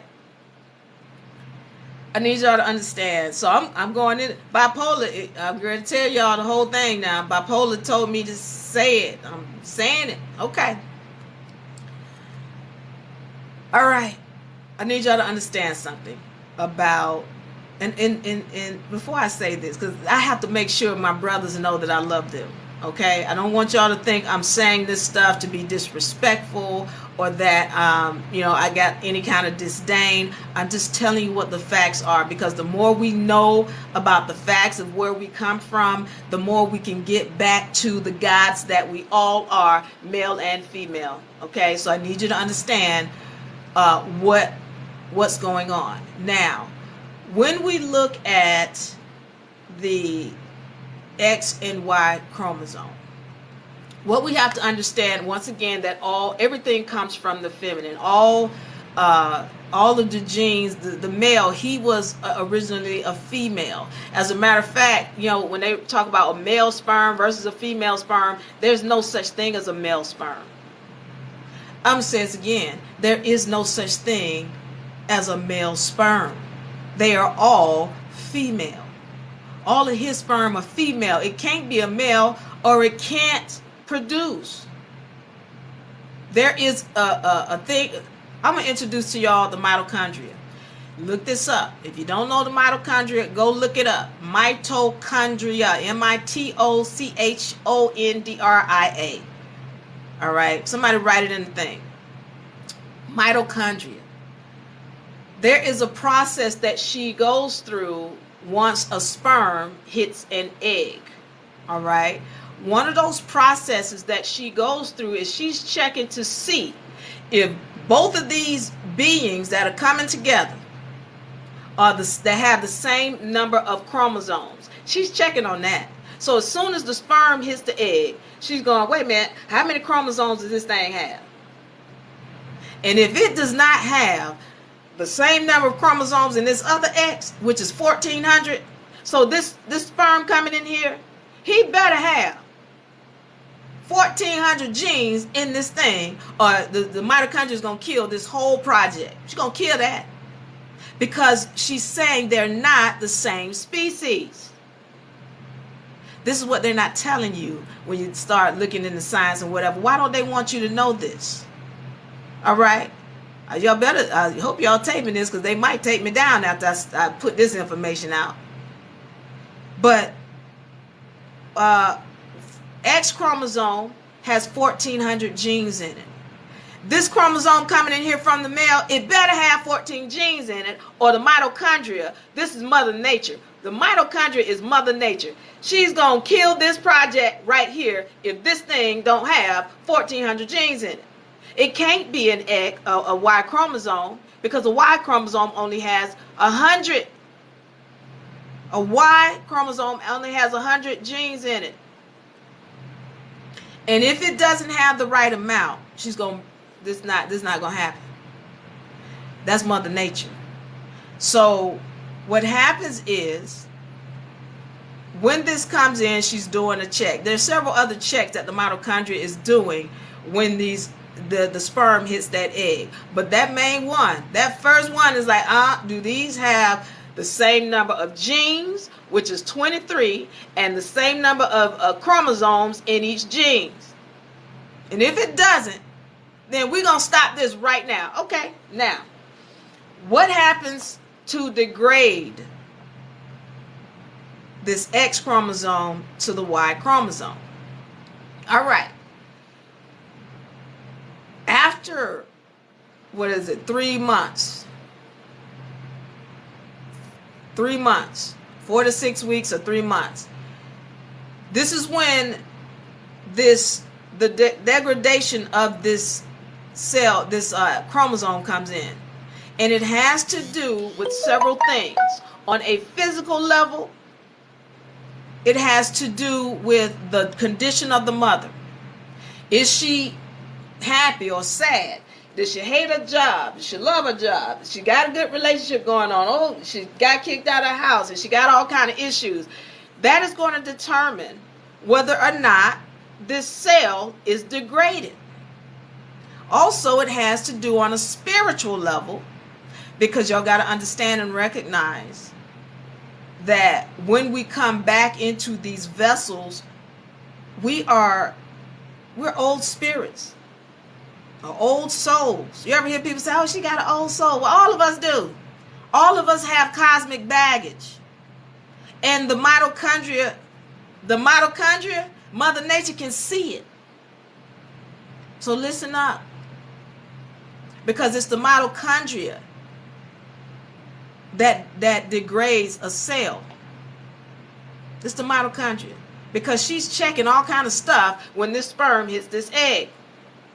And see, I will go into it. Let me say this to you. And I need to get back to this because there's been a lot of tampering with Mother Nature. Not just in this dimension, but even in times, these vessels come from a tampering with Mother Nature. These vessels. And what do I mean? I'm telling you about this egg. You got this egg here, and it's got all of these mitochondrial cells in it. But she's not producing. She's in a coma. That's not natural. Because the mitochondria, when she's alert, she's going to produce. But somebody, this is when I go back to the Anunnaki and people who had the ability to manipulate genes and cells. Yeah, somebody had the ability to put the mitochondria in a coma. But when that sperm hits that cell, she awakens. And the first thing she's doing is checking to see what's going on with this sperm. Or these genes, rather. So what happens is, once she's awakened, she's checking for these genes. She's checking to see, okay, does this one have the same number of chromosomes as this one? Do they have the same number of genes? Okay, if they do, okay, let me go ahead and start multiplying. Okay, she starts multiplying. And then in that third week, there's another check. I want y'all to look up this term now. I'm going deep. I didn't mean to go this deep. But I got to go a little bit deeper because there's so much to this and understanding how the woman and who she is and how she lost track of her knowledge of self. There's so much to it that I need to take some time. Yolk sac. I want you to look up a yolk sac. Now you're going to get into science now. When that yolk sac starts to form, right? In the first couple of weeks. But after probably about 3 weeks, 4 to 6 weeks, this yolk sac empties back into the embryo. This is where all of the cells in your ovaries come from. After 4 to 6 weeks, the yolk sac empties back into the embryo, and this is where the eggs in your ovaries come from. And men, I need y'all to understand, you too have ovaries. They are called scrotum. You have ovaries. They're called scrotum. And in those scrotum, you have ovums or eggs. Just like the woman has.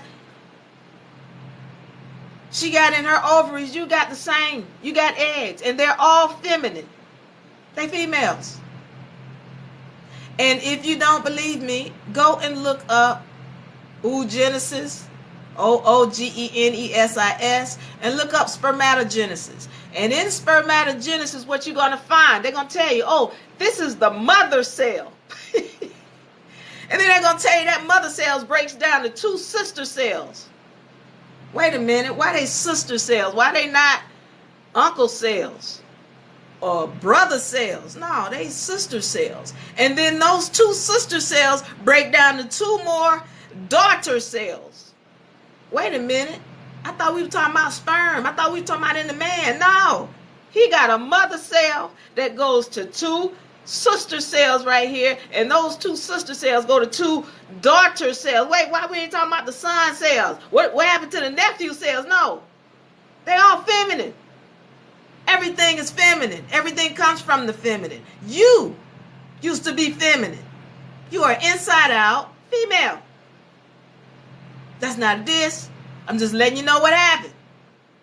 So when the mitochondria goes through her check, now she's got a second check that she's going through. When that yolk sac empties back into that embryo, yeah, she got another check coming. Because all hell getting ready to break loose in that embryo. Because now what has happened is she's recognized, wait a minute, these are two different strands of DNA coming from two different beings. Because I need y'all to know something, women. You used to be able to procreate on your own. And you still can. You still got everything you need to do it. But you lack discipline. You lack knowledge of self. You had the ability, and you still do have the ability to procreate on your own. It's called parthenogenesis. Look it up. P-A-R-T-H-E-N. Parthen. O, meaning of. Genesis, G-E-N-E-S-I-S, meaning creation. Parthenogenesis, meaning creation of asexual birth. You had the ability to do that, and you still do have the ability to do that. But you lack knowledge of self. You lack discipline. The mitochondria now is checking, because now she sees that these two X chromosomes are not from the same being. Why does she even care if they was from the same being? Because that's how all of the original beings on the planet used to procreate. Asexual birth. I don't even want to get into who the original beings on the planet were. Y'all thinking 2 arms, 2 legs. That's not, no. Mitochondria is one of the original beings on the planet.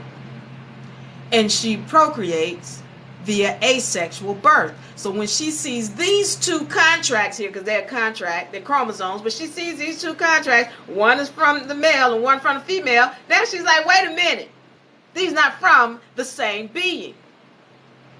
There's a problem here. And so now what she's going to do is she's checking to see what spiritual essence is coming into here. See, I can only tell it to you from a spiritual essence point, but the mitochondria sees something different. She can see who the spiritual entity is that's coming into this vessel.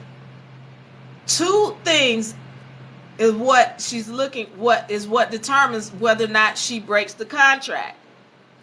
All right? The condition of the mother and whatever the spiritual entity is that's coming into this vessel. Now, I need y'all to pay attention to something, okay? Because I know this is getting deep, and it's hard for me to explain it to you without my visual aids, but follow me, okay? The mitochondria is checking for what the spiritual essence is of the being coming into this vessel. Now, once she determines the spiritual essence of the being, simply because these are not from the same being, there's some degradation ready to be going on. First of all, if she determines that the spiritual essence is good enough for her not to degrade the other chromosome over here, she's gonna, at least what she's gonna do is make it unattainable. So you notice in the woman, she's got 2 X's. All right, she's going to take one of these X's and she's going to turn it off. It's not going to be accessible to her. All right.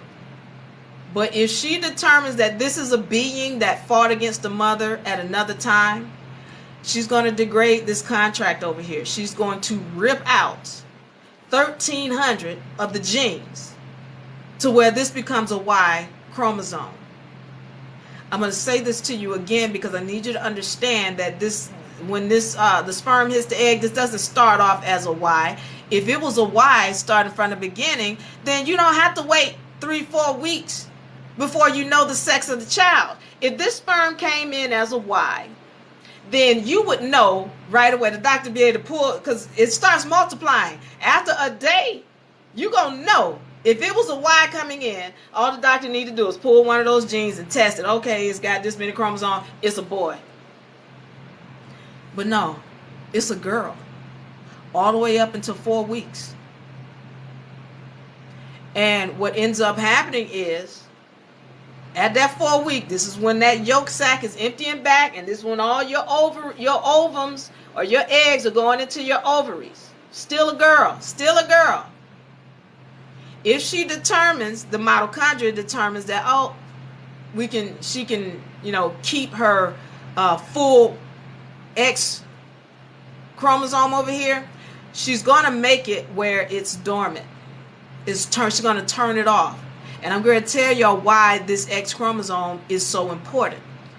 But if it is if she determines that this is a male, or it's been, this spirit has fought against the mother in the past, she's going to degrade this chromosome. She's going to rip 1,300 of the genes out of it to where it becomes a Y. And it is at that time when those ovaries have to exit that vessel. And this is why his ovaries exit the vessel, and so does his vagina exit the vessel. This is when he gets a penis and he gets scrotum. All it is a vagina outside the vessel, and his ovaries are outside of his vessel. This is when the womb degrades and it becomes a prostate. What is the prostate but a non-functioning womb? What is the penis but a vagina that's outside of the vessel? What are the scrotum but the ovaries that have fallen outside of the vessel? This is due to the degradation of that X chromosome to a Y. Now, I need y'all to understand something. When we're talking about male, and again, this is not a diss, I need you to understand what's going on. When we're talking about a male anything, this is a being that comes about by way of genetic modification. And I need y'all to go and look this up, because once again, this is what is not told to us. This is not a diss to my brothers. I love you. I'm just telling you what science and what the society is not telling us, so that we can get back on track. When we're talking about the Y chromosome, science shows you, science tells you that it is not a natural entity. It comes about because somebody genetically modified the X chromosome. It is a parasitic, unnatural, recessive trait. It's unnatural. It's GMO. And so what I'm telling you that so that you understand that, again, I talk about tampering. These vessels have been tampered with. This is not natural. Somebody had to make it where we could procreate. So with all of that being said, I'm just helping you or giving you this information. If you want to go and look this information up, please do. If you don't, I get it. You're just going to be upset. All right. But the bottom line here is this, that when we're talking about the woman, I'm going to go back to this. She used to be able to procreate on her own. She still has the ability. Look up parthenogenesis. Diva, what you talking about? Where? They ain't never happy. Who you know? What woman you know that used to procreate on her own? Okay, I'm going to give you two things that I need you to look up. Amazon women of South America.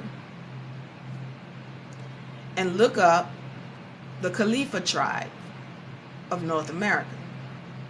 K-A-L-I-F-A. This is the woman who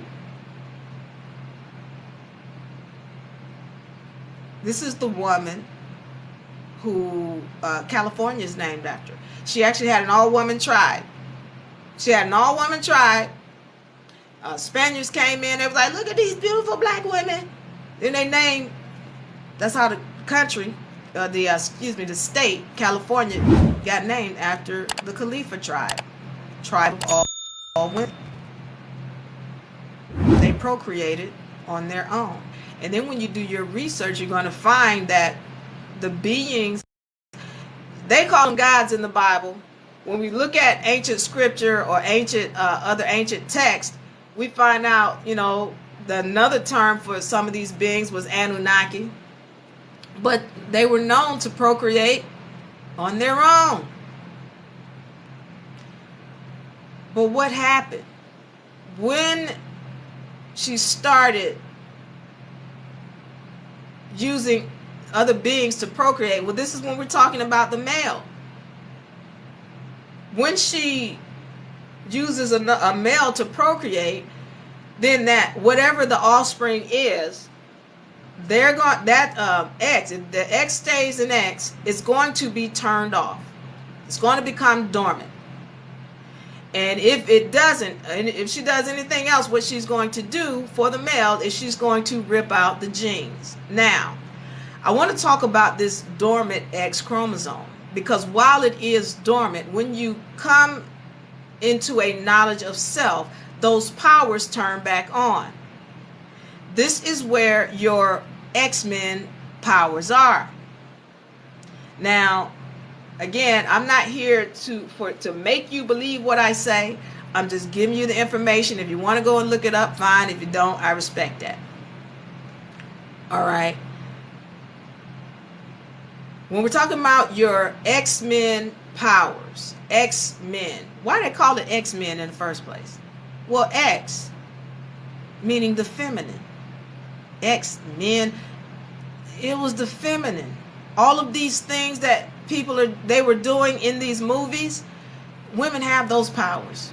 Yes, you do have the power to communicate without moving your mouth. You've got the power to levitate and travel and all this other stuff that these X-Men were able to do. That's inside of this dormant chromosome, this dormant X chromosome, and that is what was turning back on now.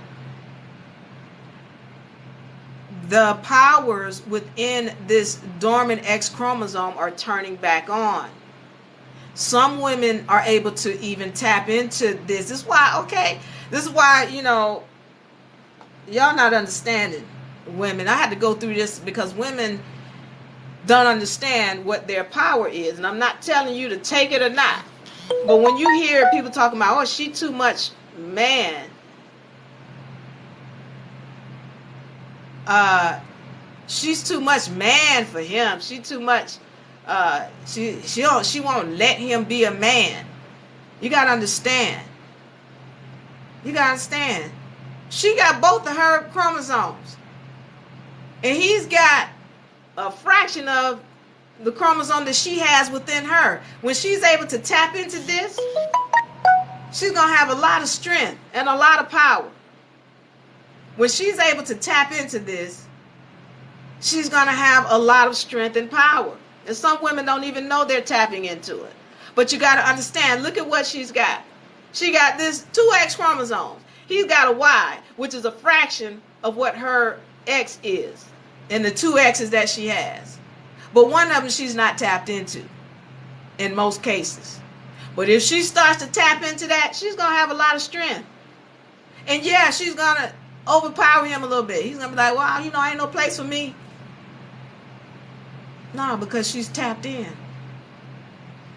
Let me continue. All right, so we're understanding now that we've got these two chromosomes, one X, one Y. It started off being an X, and then it was degraded to a Y. And I'm just making sure it's clear that everything comes from the feminine, everything. And once again, those eggs in his scrotum or ovaries are no different, women, than the eggs in your ovaries. All the ones in your ovaries are X. All the one in his scrotum are X. That's why they keep calling it a mother cell inside of his scrotum. That's why they keep calling it 2 daughter cells when the mother cell breaks down. That's why they call it, no, these are 2 sister cells. And then these go to 4 daughter cells. Why is that? If we're talking about a male. Because they're all feminine. They're not telling us that, which they should. I want to go into, I've talked about the etymological, I've talked about the legal side, I've talked about the molecular side to help you understand that the feminine is first. And even going back to the molecular side, you cannot get an X from a Y. So for somebody in the biblical sense to be saying, well, the Bible say that the Bible says that the woman comes from the man's rib. You can't get an X chromosome from a Y. All right, but if you go and read some of these older scriptures, then you'll find out what really went down with the rib story. All right, if you read the book of Enki, read some of the left out books, you'll find out what went down. Now, I need to get back on this biblical side because, again, BC and AD, the male started to take over the woman. When we're talking about the Bible and religion, all religions are patriarchal. Religion came about, again, in the BC, in the AD. After the birth of Christ, this is when religion came about.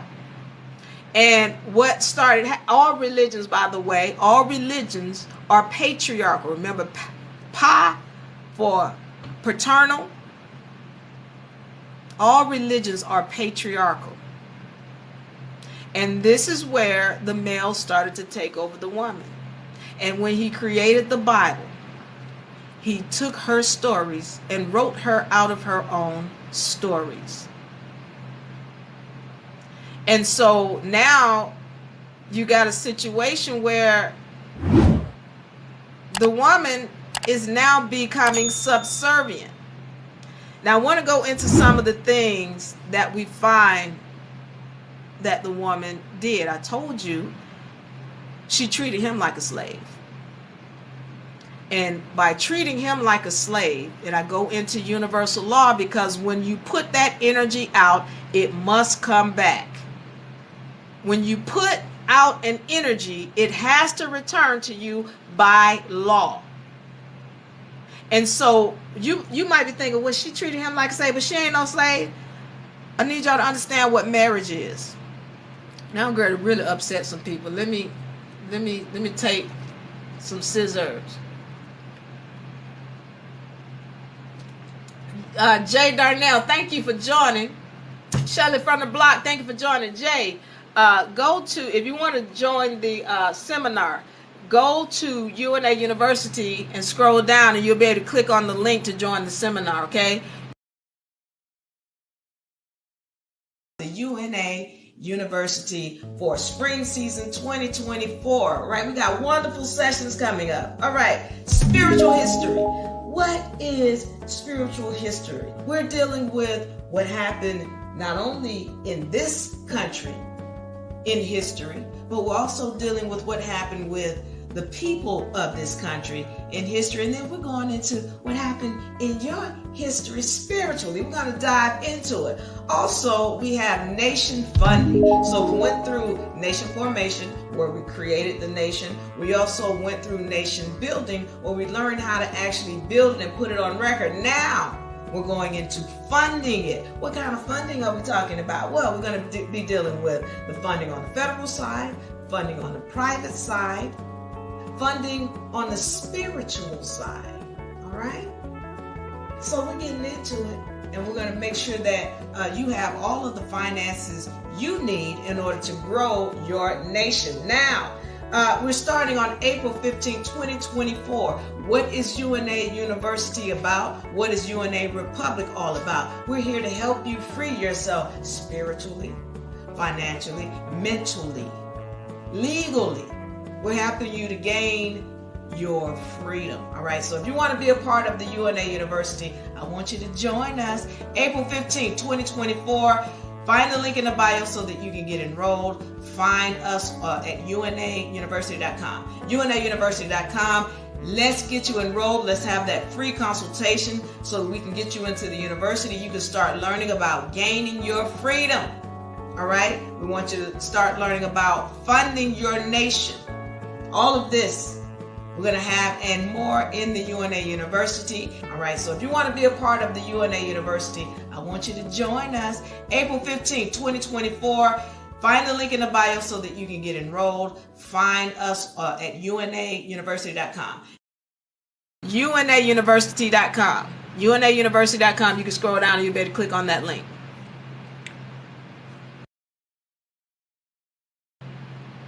All right. What was I? Okay, religion and how we can tell that it was the woman who did dirt. What is marriage? All right. Marriage, I need y'all to look up, because what happened is marriage came about because he wanted to control her. Okay. She went from being the one in control to the one being controlled. Look up what the term husband means. The etymology of the term husband. Husband means the manager of a farm animal. Husband means the manager of a farm animal. And when you look up the certificate, the marriage certificate, that was created so that he could do commerce with her across state lines. Commerce. All right. If you look up the term commerce, if you look hard enough, you're going to find the etymology of it. It means, it's got the word sex there. You're talking about commerce, you're talking about doing sex. He needed to have a license so he could have sex or commerce with her across state lines.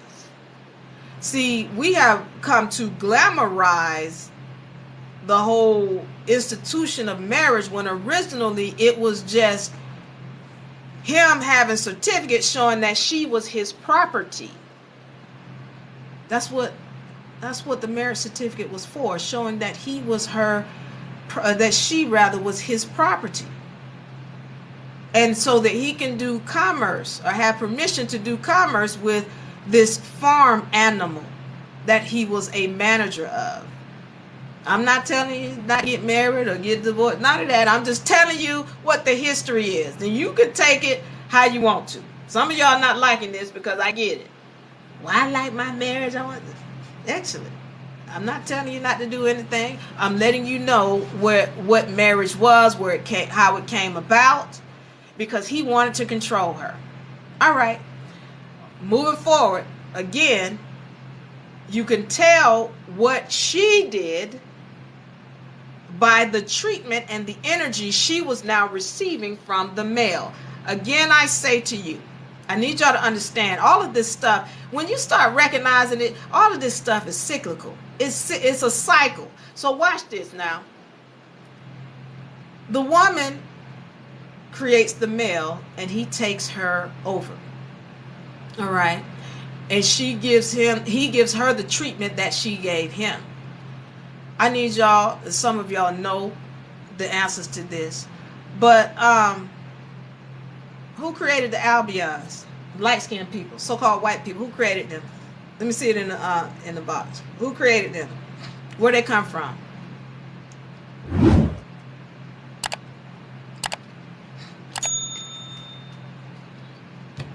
Anybody?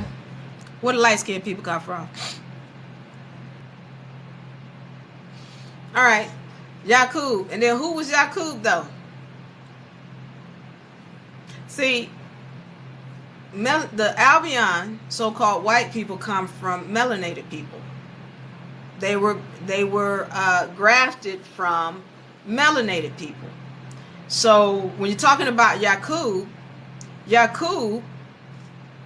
was what they call the big head scientist, and Yakub had the ability or knowledge about genetic manipulation. And so he manipulated the cell, whereby he found a way to target that dark cell, whether it be the melanin or the carbon. And then when he's targeted that and he suppressed it, then he could get a lighter being, all right, lighter skinned being. And so this was Yakub creating these light skinned beings. And they say that, they say Yakub is the creator of your light races. They say Yababoyhu, or Yahweh, which it was shortened so that the light skinned people could pronounce it. But Yababoyhu means creator of the light skinned races. All right. So, but they were created via grafting. Now, melanated people created the light skinned folks. And if you know history and you've done any research, you know that the original slaves in the Americas were Albions. They were not melanated people. If you've done any homework or research, you know that it was your Moors of Morocco, Tunis, Algiers, Tripoli. They were kidnapping these Albions from places like Italy and Sicily and Ireland. And they were shipping them in to places like Africa and North America, and they were treating them like slaves. They were slaves. They were the original slaves. As a matter of fact, look up the etymology. So I'm giving y'all a lot of stuff. I hope y'all looking this up. Do your homework.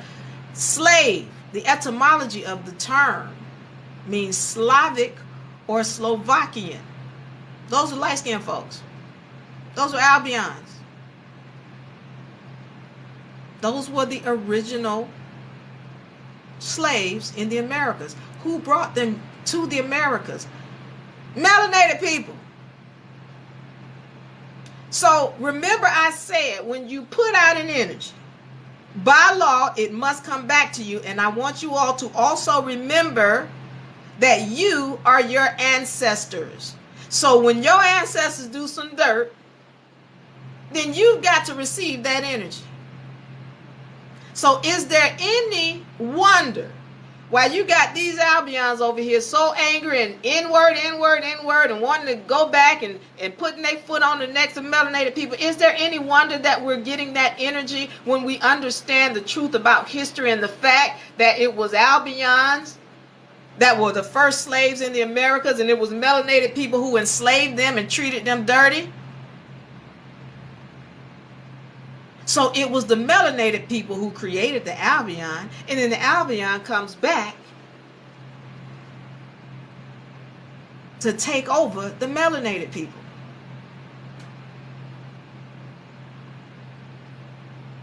All right. Thank you. What is that? Maz, M-A-A-H-E-S, says that's why we can't get angry with them. That's right, because you get angry with them. First of all, you got to recognize they are just returning an energy. Second of all, if you get angry with them, you're just going to put another energy out and it's going to come back to you. So I'm saying this to say that one of the things that we're seeing is that a being will create something. And then if depending on the energy that they put on that being is going to determine how that being treats them. So you got the melanated people who created the Albion, and then the Albion comes back and tries to take over the melanated people, or does. And then you've got your women who've created men, and men come back to take her over.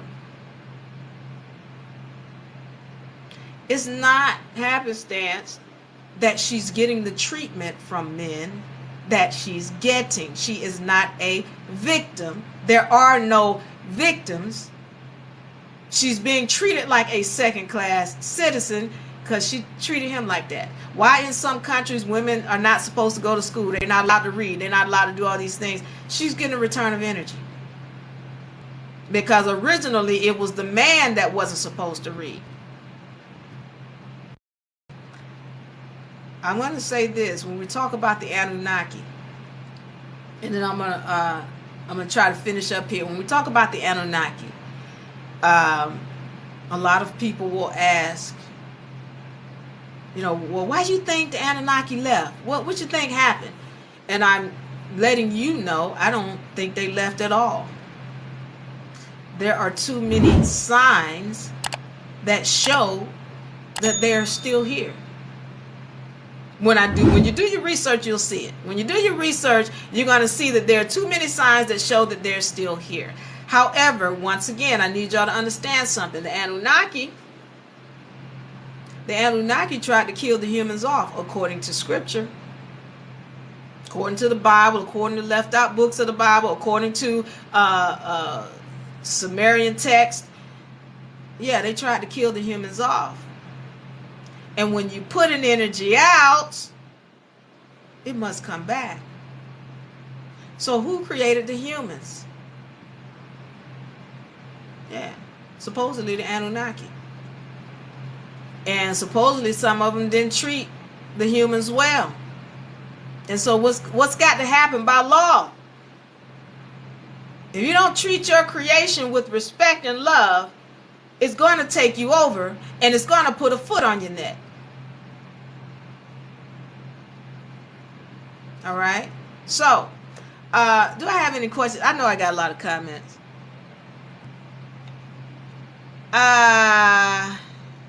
Let's see. Does anybody have any questions or comments?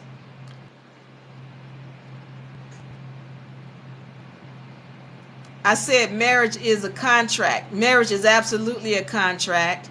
Thank you. Who said that? Love more is absolutely a contract. Woman, Mother Nature doesn't exist. Woman, Mother Nature doesn't exist. Ryan, let me tell you something. When I'm speaking about Mother Nature, really I'm talking about the mitochondria. And the mitochondria absolutely does exist, and I need you to go look that up and make sure that you do some research on who the mitochondria is. If you're talking about Mother Nature, the mitochondria, she has all that power. She's the one. This is her dimension. Anything you see, feel, and touch, whether it be wood, glass, plastic, your skin, anything else, it came through the womb of the mitochondria. That's Mother Nature. It literally came through her womb. That's Mother Nature. All right. So I need you all to take some time out to study before you knee-jerk. So I want to thank all of you all for joining and listening. I know this was a lot of information. There's really a whole lot more to what I've said. My main point is this, all right? We've gone over the legal aspect of, what went on with women, meaning go look at the Iroquois Confederacy, all right? We dealt with the etymology where I talked to you about Mason and where that term comes from, and the woman teaching the son the esoteric knowledge of what this dimension is all about. We talked about the molecular side when we go into the X and the Y chromosome, and the fact that the Y chromosome is a derivative of the X, and it is not a natural being. That Y chromosome is not natural. We've talked about, the Bible and how the woman was doing dirt, and this is why she was taken over, with marriage, and what marriage really is. It's a contract whereby he is the owner of her, a husband. Y'all look up the etymology. A husband is a manager of farm animals. That's what he was. She was to him a farm animal. But today we glorify this institution that we call marriage. All right, I've talked a little bit about the sperm and what the sperm is.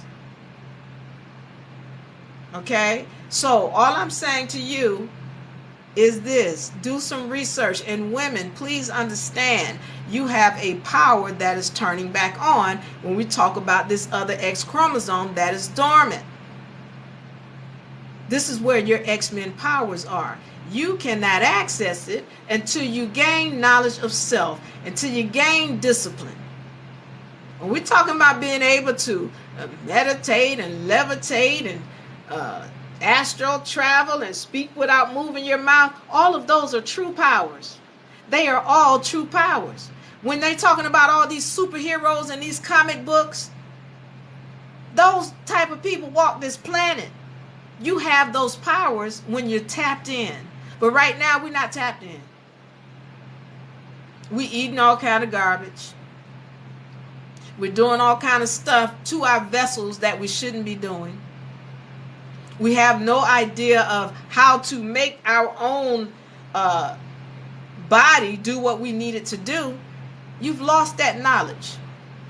And I go into, why we lost that knowledge. But yeah, the man comes from the woman.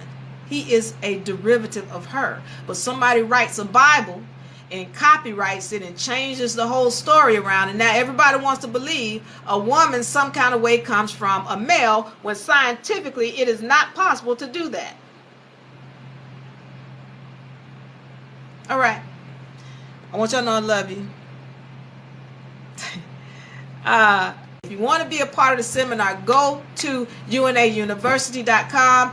My people on YouTube, unauniversity.com. Go there and find the information. So I want y'all to know I love you.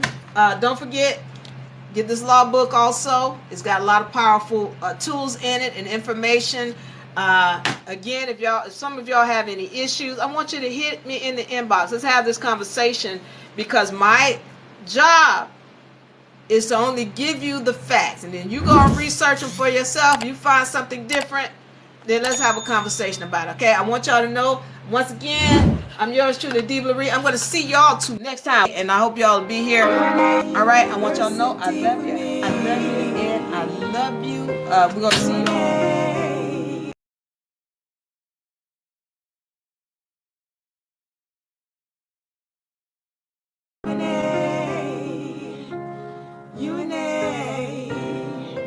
Welcome to your paradise, the place you long for all your life.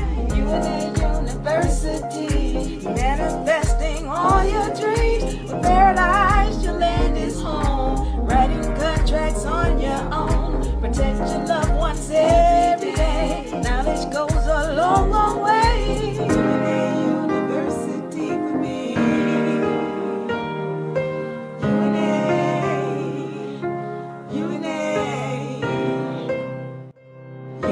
University for me.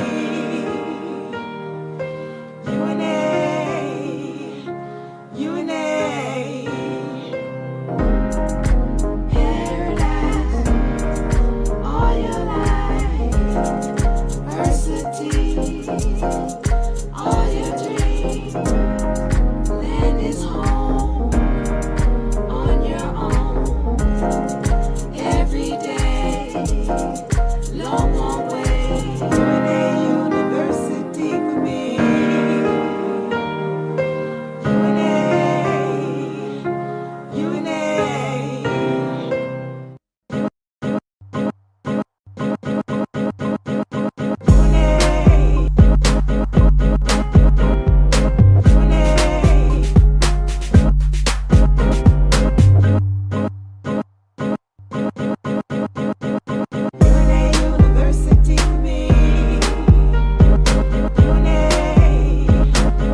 the paradise, the place you long for all your life. UNA University, manifesting all your dreams. With paradise, your land is home. Writing contracts on your own. Protect your loved ones every day. Knowledge goes a long, long way. UNA University for me.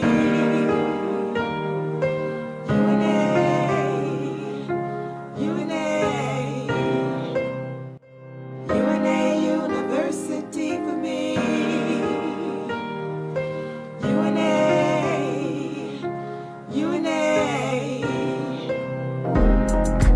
Paradise all your life. University all your dreams. Land is home on your own. Every day, long, long way. UNA University for me.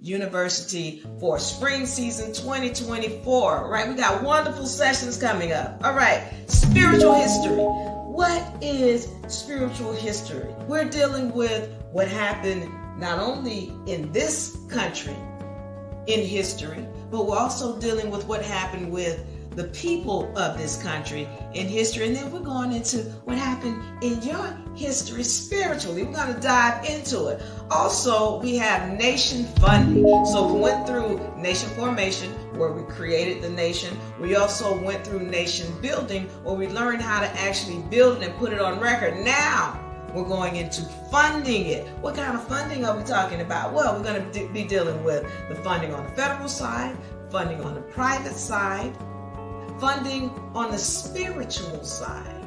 All right? So we're getting into it, and we're going to make sure that you have all of the finances you need in order to grow your nation. Now, we're starting on April 15, 2024. What is UNA University about? What is UNA Republic all about? We're here to help you free yourself spiritually, financially, mentally, legally. We're helping you to gain your freedom. All right, so if you want to be a part of the UNA University, I want you to join us April 15, 2024. Find the link in the bio so that you can get enrolled. Find us at unauniversity.com. unauniversity.com.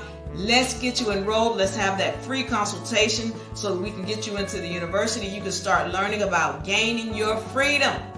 All right, we want you to start learning about funding your nation. All of this we're going to have and more in the UNA University. All right, so if you want to be a part of the UNA University, I want you to join us April 15, 2024. Find the link in the bio so that you can get enrolled. Find us at unauniversity.com. Let's do this. YouTube, I hope y'all in the house.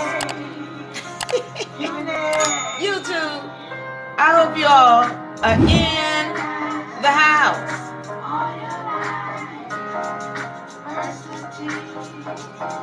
So I'm ready to move in. I'm ready to move on. And I'm ready to get it started. Sarah, what's going on? Hold on, let me get over here, YouTube. Yes, yes, yes.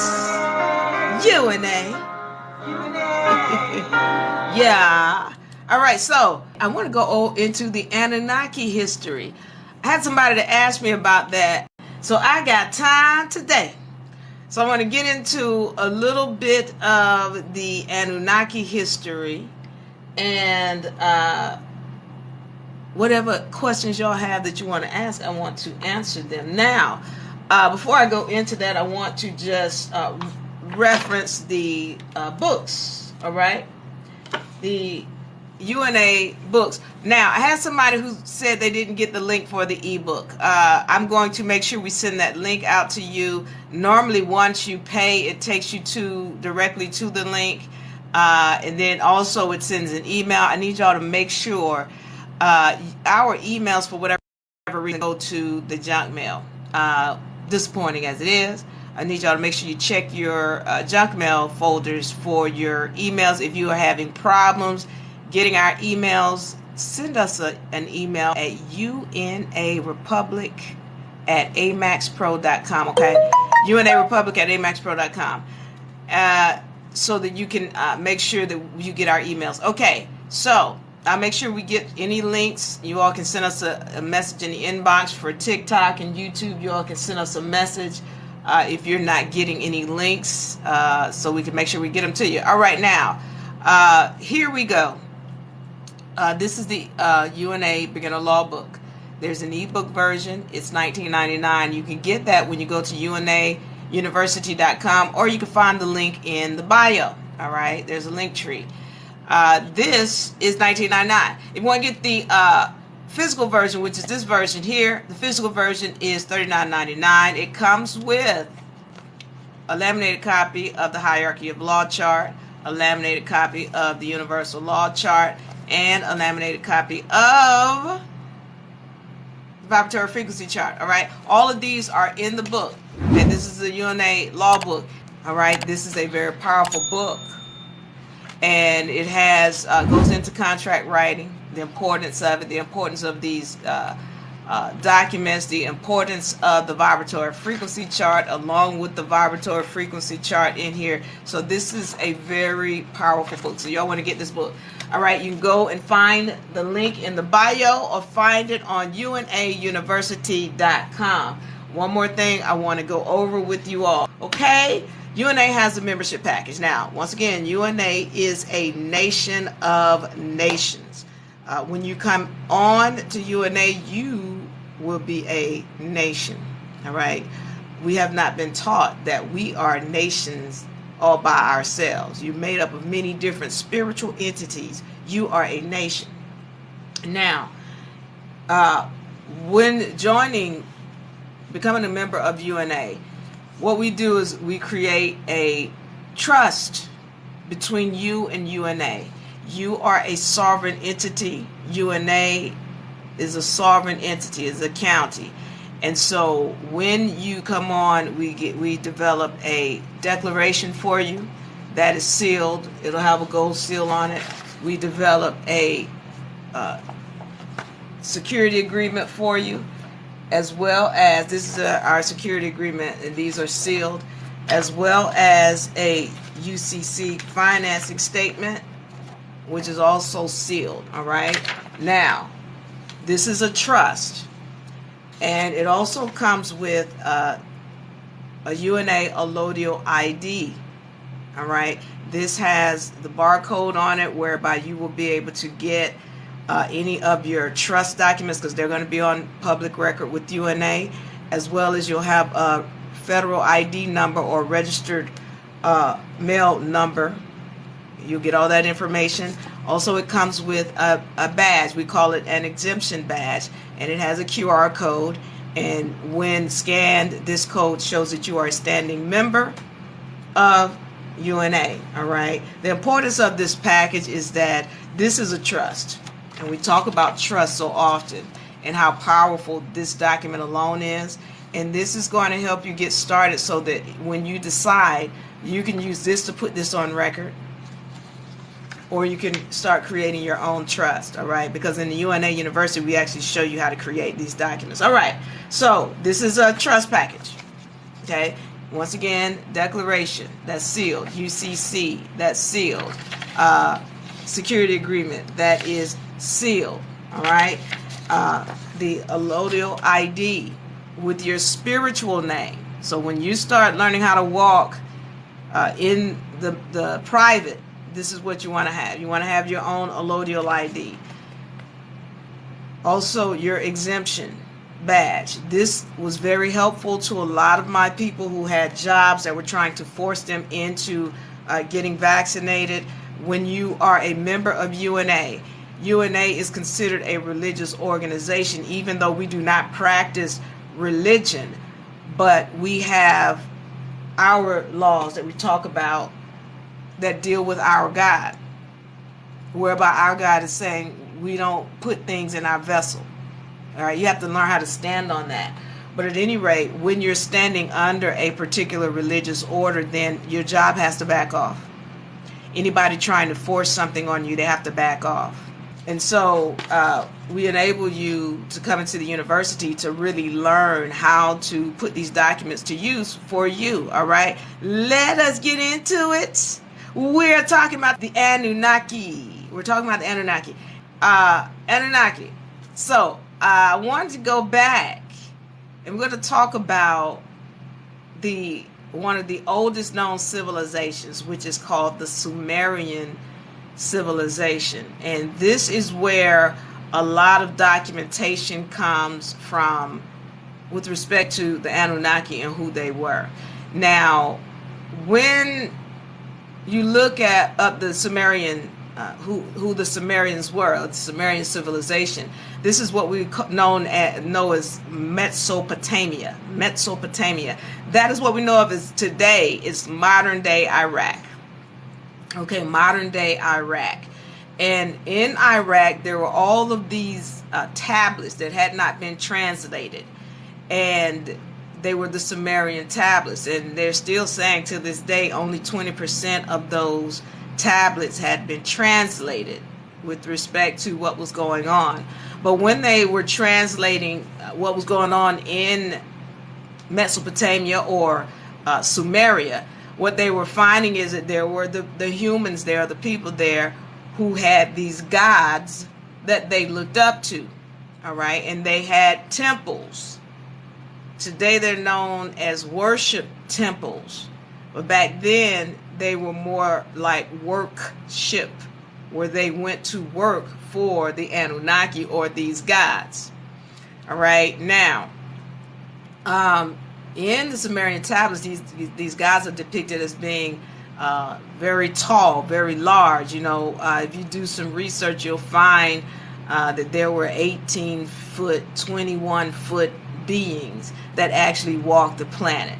All right, and so the humans of the Sumerian civilization were ones who went to work for these Anunnaki. And I want to thank y'all for joining. Thank you for liking. Thank you for sharing.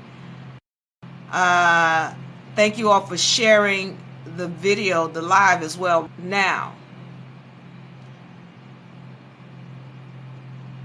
glad you did the free version. All right, so now let's get into this. Getting back to it, you have the Sumerians who had these temples, and this is where the people would come to work for them. Now, I want to get into this is called the Book of Enki. If you haven't read this book, you know, some people try to say, oh, this is, you know, by one character who's known to write fiction. All right. But there were other people who translated the Sumerian text too, and they come up with the same findings. All right. That there were the Anunnaki, and the Anunnaki supposedly came from another planet. I want to talk about this. Welcome everybody. Yours truly, Diva Lyri, representing for UNA University. Question: when is the best time to start learning about gaining your freedom? Well, right now. Right now. I'm yours truly, Diva Lyri, representing once again for UNA University, and I'm inviting you to be a part of the UNA University for spring season 2024. Right, we got wonderful sessions coming up. All right, spiritual history. What is spiritual history? We're dealing with what happened not only in this country in history, but we're also dealing with what happened with the people of this country in history. And then we're going into what happened in your history spiritually. We're going to dive into it. Also, we have nation funding. So we went through nation formation, where we created the nation. We also went through nation building, where we learned how to actually build it and put it on record. Now we're going into funding it. What kind of funding are we talking about? Well, we're going to be dealing with the funding on the federal side, funding on the private side, funding on the spiritual side. All right? So we're getting into it, and we're going to make sure that you have all of the finances you need in order to grow your nation. Now, we're starting on April 15, 2024. What is UNA University about? What is UNA Republic all about? We're here to help you free yourself spiritually, financially, mentally, legally. We're helping you to gain your freedom. All right. So if you want to be a part of the UNA University, I want you to join us April 15, 2024. Find the link in the bio so that you can get enrolled. Find us at unauniversity.com. unauniversity.com. Let's get you enrolled. Let's have that free consultation so that we can get you into the university. You can start learning about gaining your freedom. All right. We want you to start learning about funding your nation. All of this we're going to have and more in the UNA University. And we also have Back to Basics. So you want to join us this spring, April 15, 2024. April 15, 2024. Yours truly, Diva Lyri. See you in class. And bye-bye. Back then are going on now. All right. So, getting to the Anunnaki. We're going to go back to what their planet Nibiru supposedly looked like and what was going on in Nibiru. In Nibiru, according to some of the left out book, the translations rather that I read, and the Book of Enki that was created supposedly by Zachariah Stitchin.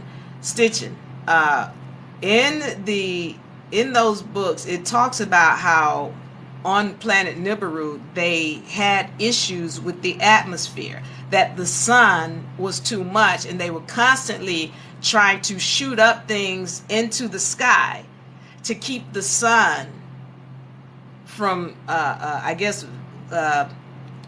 being too much or too much heat on the people.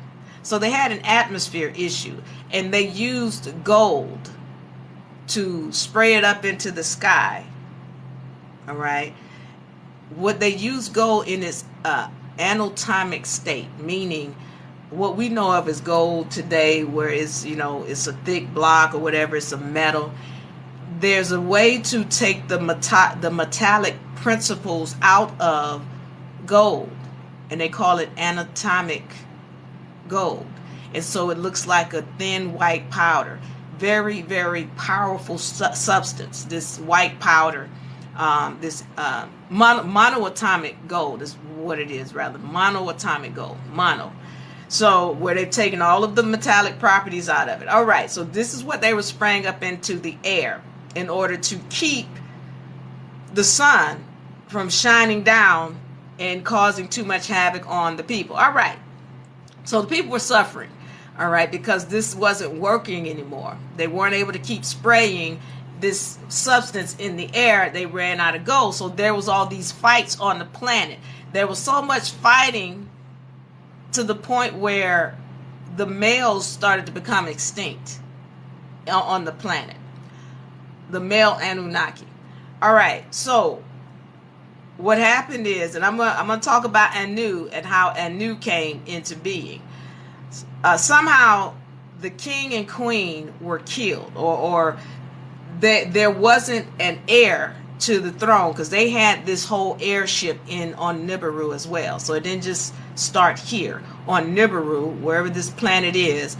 There was this whole order of royalty or royal blood, and that's who ruled in this place called Nibiru. All right, well, what ended up happening is there was no heir, and part of that had to do, once again, all of the fighting. There were no men. All right, so when the last ruler died, or actually there was a fight between this character, and I don't want to say the name because I'm gonna mess the name up, but I'm gonna say there's a fight between a character, and he killed the king. He killed the king because of there was all of this stuff going on about, oh, we're dying, what are we gonna do, how are we gonna take it? So there was a fight, and then this character killed the king, and he took over the kingship. All right. And so when he did that, everybody accepted, okay, well, he's king. But then he said, okay, we're going to fix this whole mess. He wasn't able to fix it. All right. So it kept getting hotter. He wasn't able to fix it. And then, everybody started questioning him. Who is this guy who has come in and taken over kingship? He's not doing anything better than the other king. And he killed the king. So who is he? Then Anu. Anu is the nephew of the king that was killed. And he steps up. Anu steps up and says, okay, I have proof that I am royal blood and I'm the one who's supposed to be in there in the first place. I'm giving you the whole history of what this Book of Enki says about what was going on in Nibiru. And why they ended up coming to planet Earth. All right. And I got a few minutes, so I'm going to go into this story. So what ends up happening is when when Anu stepped up and said, hey, that was my uncle, my great uncle, and I have proof because I come from this lineage. And then somebody else stepped up and said, yeah, you know what? He does. I'm going to vouch for him on that. Okay. So then it was this thing where the guy who was the king, he said, hey, and I'm going to call him, I'm just going to call him Aruba because it's something like that, Aruba. He says, listen, this is what we're going to do, Anu. Okay, so I'm going to continue to be king and you're going to be my apprentice. All right, I'm going to continue to be king and you're going to be my apprentice. And then when it's time for you to step up, then you can step up.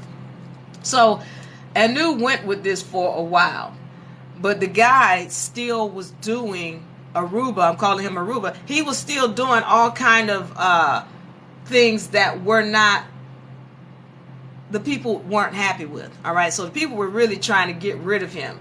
So what ended up happening is Anu stepped up. He said, listen, I'm going to take this over.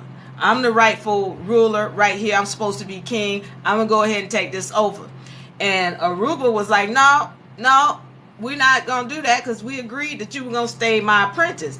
And then he said, okay, look, this is what we're going to do. We're going to fight for it. This is how they settled stuff. They fought for it. So Aruba, this guy who was the king who had killed the previous king, and Anu fought for the position of kingship. Now, does this remind you of that movie Wakanda? It's kind of like that. Very much like that, where there was royalty ruling over this particular area, and that's what it was. And whoever wants to take the kingship, they fight for it. Well, that's what happened in this case, according to the Book of Enki. So now they're fighting, and Anu pretty much kicks his butt, waxes him. And so Aruba decides, and I'm just calling him Aruba because I forget his real name. He decides, nah, okay, you know what? After so Anu really beat him down. I mean, he won, definitively. It wasn't a question about whether or not Anu was the better fighter. All right. So Aruba decides, I'm leaving. And he takes one of the ships and he loads it with several, what do we call it? Atomic nuclear bombs. Because they had the technology. They had the knowledge of how to create these type of things. So he loads the ship, the spaceship, with these bombs. And he says, you know what? I'm ready to go to Earth. And I'm going to save this planet because I know that Earth is where the gold is. I'm going to say this again. He said, I'm ready to go to Earth. I'm going to save this planet because Earth is where the gold is. That's what they needed, because they needed to keep shooting this substance into the sky. All right. And they would do it because really when Aruba, I don't know his real name, but when he came in and he started he started trying to fix this situation going on with the atmosphere, his idea was to shoot nuclear or atomic substances up into the sky to keep the sun from shining through. They needed to shield the sun from the planet. And so at any rate, he ended up coming on his ship with these nuclear bombs, Aruba did, to planet Earth, according to the book of Enki. And he came to planet Earth, and he had to break through all of it. You know, it talks about how he went past Mars and he went past all these other planets. And really, if you get a chance to read the book of Enki, it's really a great story. It really is. And it's really telling about the planets that he went by and what his trek was in getting to the planet Earth. All right, he gets to planet Earth. It describes him as having a fish suit. When his ship landed, he was described as putting on a fish suit so that he can experience the atmosphere. All right, and so it talks about how he saw different beings, his first encounter with the snake, and how he killed the snake, and several other entities about what happened when he got to the planet. Then he starts searching for gold. He finds gold in the water. All right, but it wasn't enough, but he could tell, okay, this planet has gold. He found gold in the water because he could check the water to see what substances were in the water. All right, so so the guy, and again, I'm just calling him Aruba because his name is something similar to that. But the guy says when he lands, he's just really excited that he landed.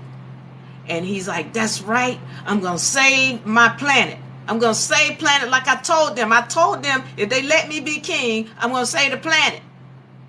So now he's on Earth and he's finding that there is gold in the water and there's gold on this planet.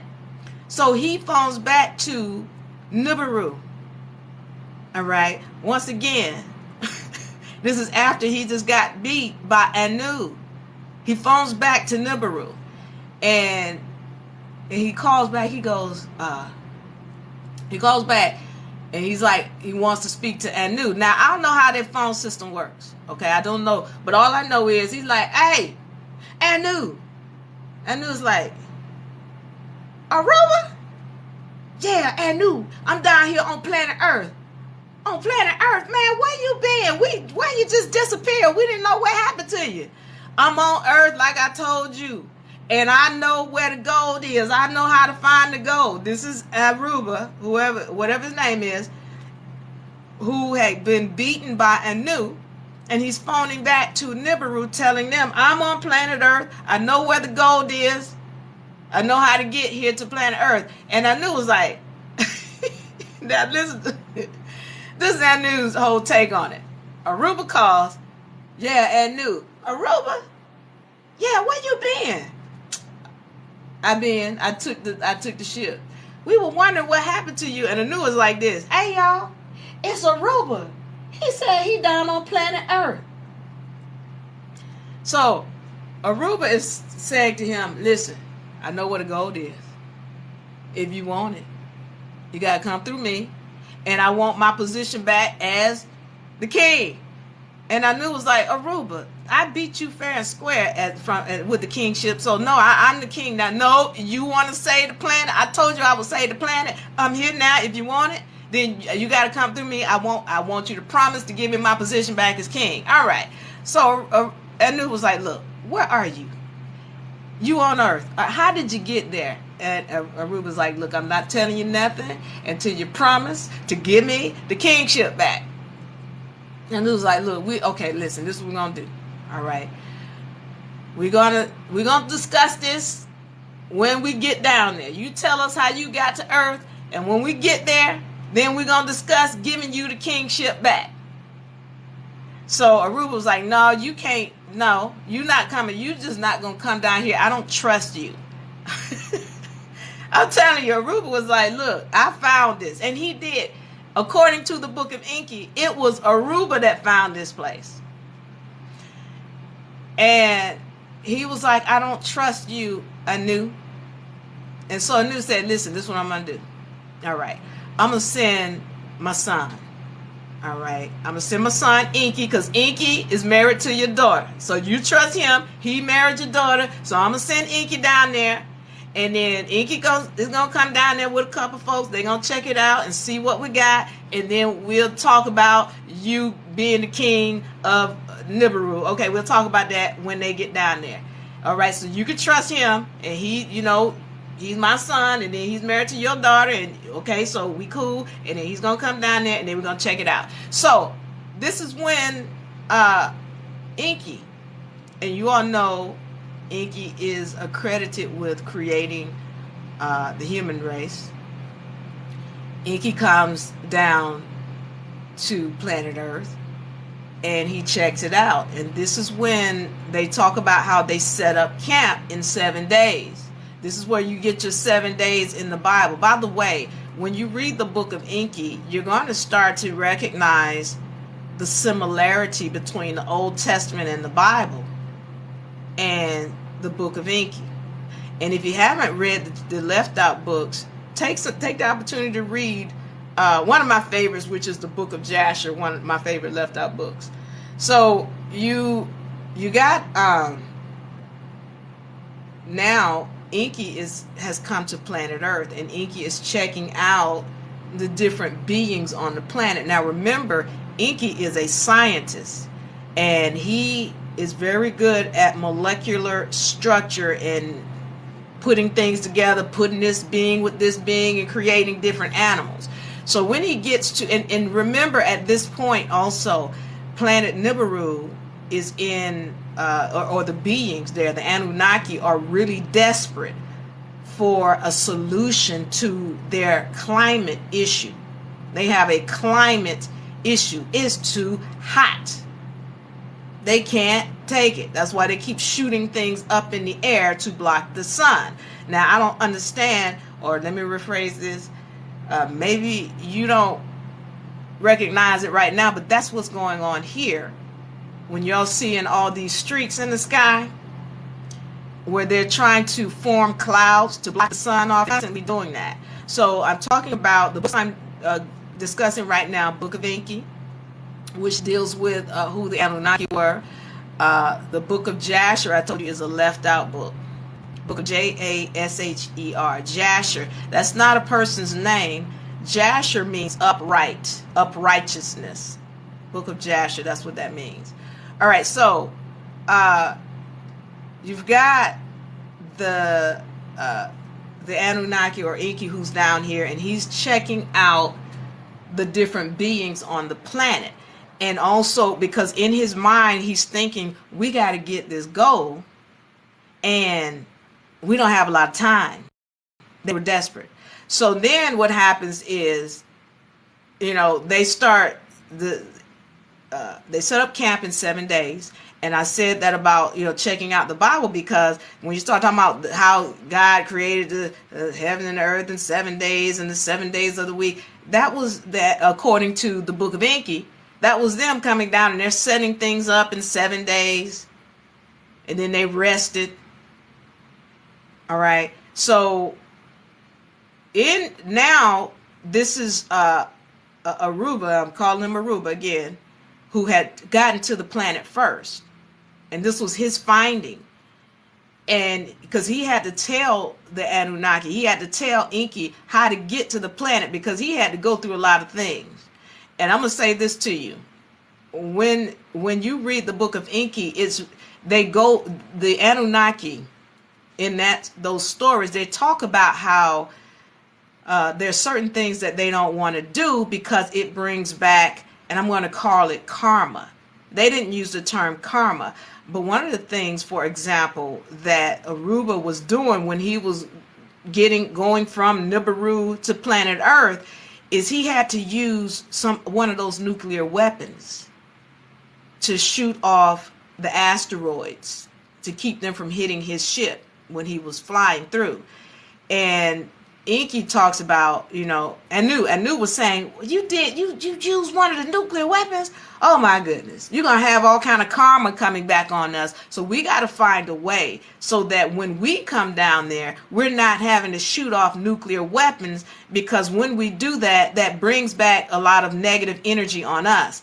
Now, when I'm just checking the time, so when he's they formulate the ship that Anu, or Inky rather, used to get down to the planet, and they use water instead of nuclear weapons. It's like, okay, we need to pack a lot of water because we're not going to be, you know, shooting them with nuclear weapons. So that's one of the ways that they use to keep from having to do so much damage when they were traveling through the cosmos. Okay, so to get to the planet, they set up shop, and what ends up happening is they said, okay, we're going to get the gold, but we need to bring some teams down here. So this is when they brought in the Igigi.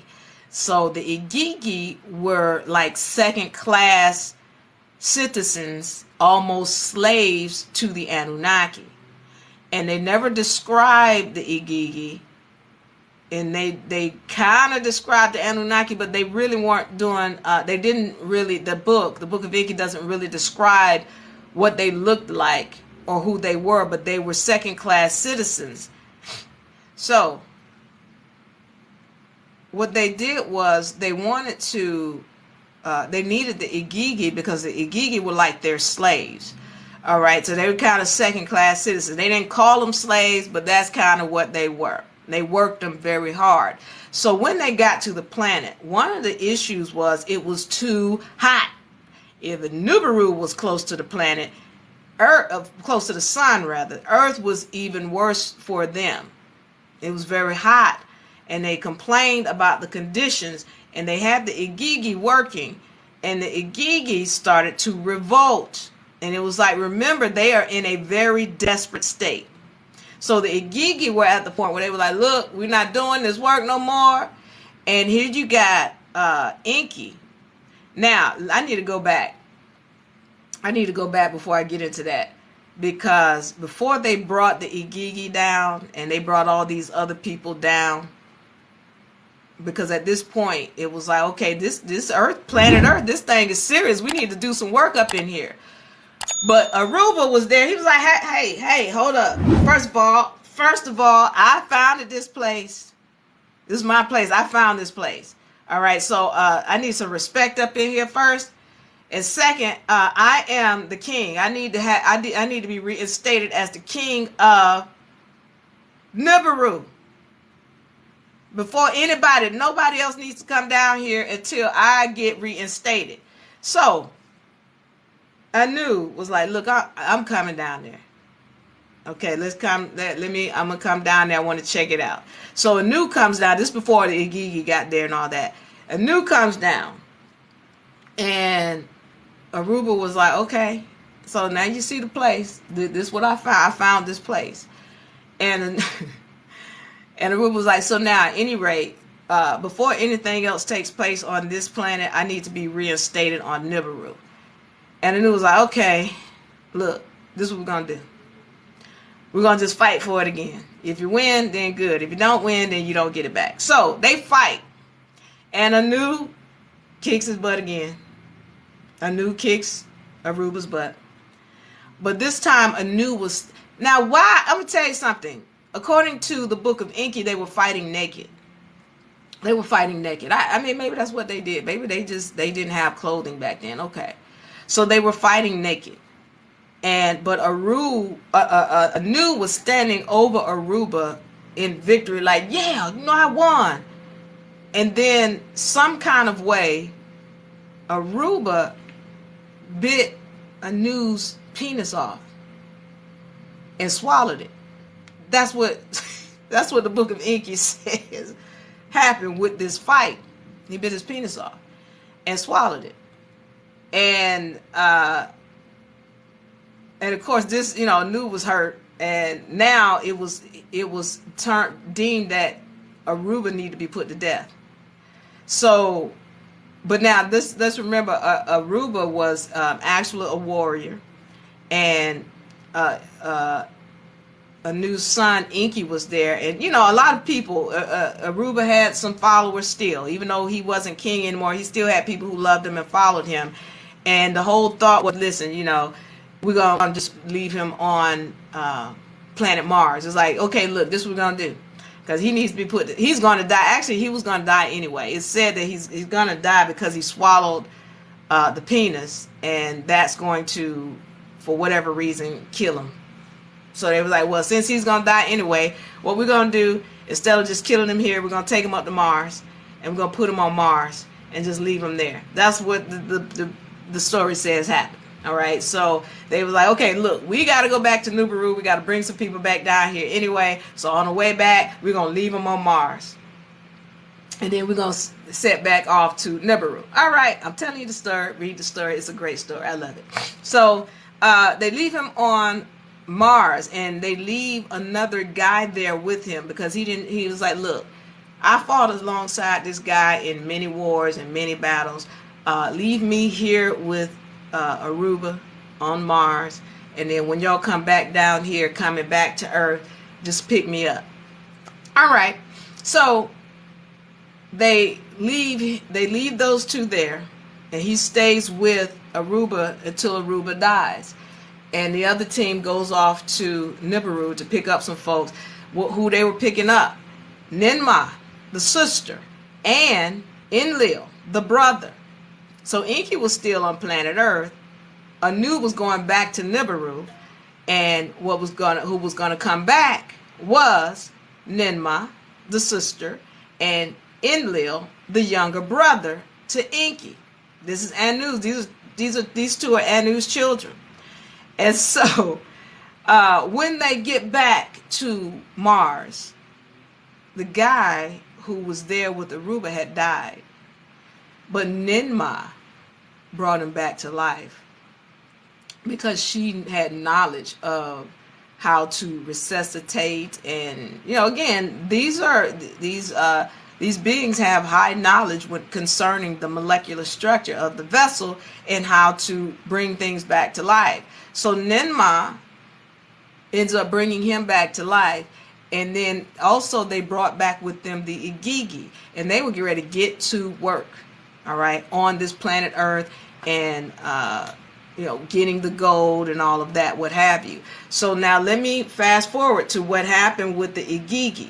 The Igigi were actually, once the Igigi had started working, they revolted.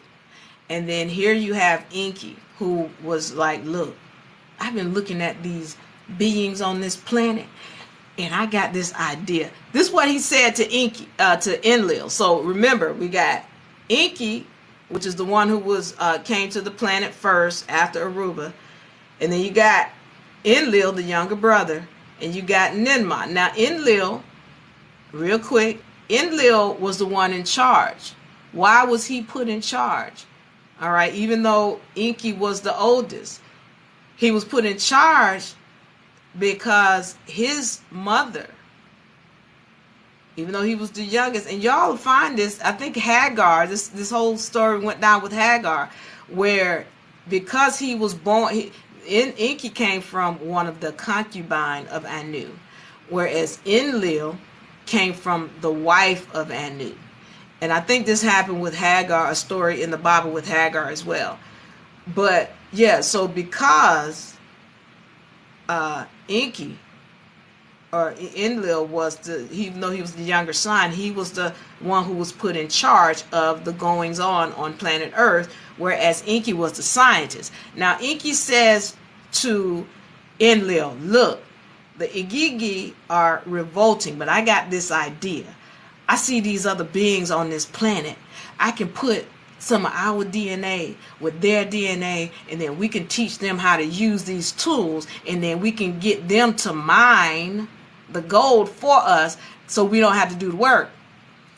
And Enlil was very much against this whole idea, because he was like, we can't create slaves, because that's gonna come back on us. We create slaves, then we're gonna get the universal laws coming down on us. All right. And so Enki was like, no, listen. I got this idea. It's not going to be that they slaves. They just going to do work for us. These beings, they're just going to do the work. So we're going to just put a little bit of our DNA, and then we're going to take this animal, and then we're going to put them together, splice them together, and then they can do the work for us. This is where the humans supposedly came into play, and why they came into play, because the gold needed to be mined so that it can be taken back to Nibiru to save that planet. Now, I want y'all to understand what is one of the biggest commodities on this planet today, and it is gold. And I don't know if y'all have noticed, especially those of y'all in what we know as North America, it has been stolen. It has disappeared. When they took all the gold from the people, and supposedly it was in the bank, and now nobody knows where the gold is today. The way they were getting the gold off the planet is they did an alchemic process whereby they would take all of the metallic substances out of this gold, and it would become monoatomic gold. Y'all look up monoatomic gold. This substance is a fine white powder. It's that kind of powder, like if you have a pan and you put the monoatomic gold in the pan becomes lighter with the monoatomic gold than it was without the monoatomic gold. Monoatomic gold, in the Bible, that's what they called manna.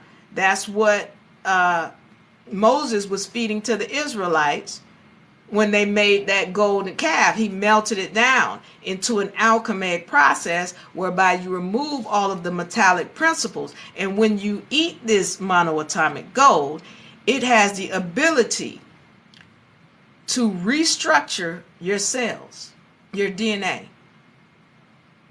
All right? Restructure. Enhance your DNA. So what you're seeing now, this is why I say, I don't think they left.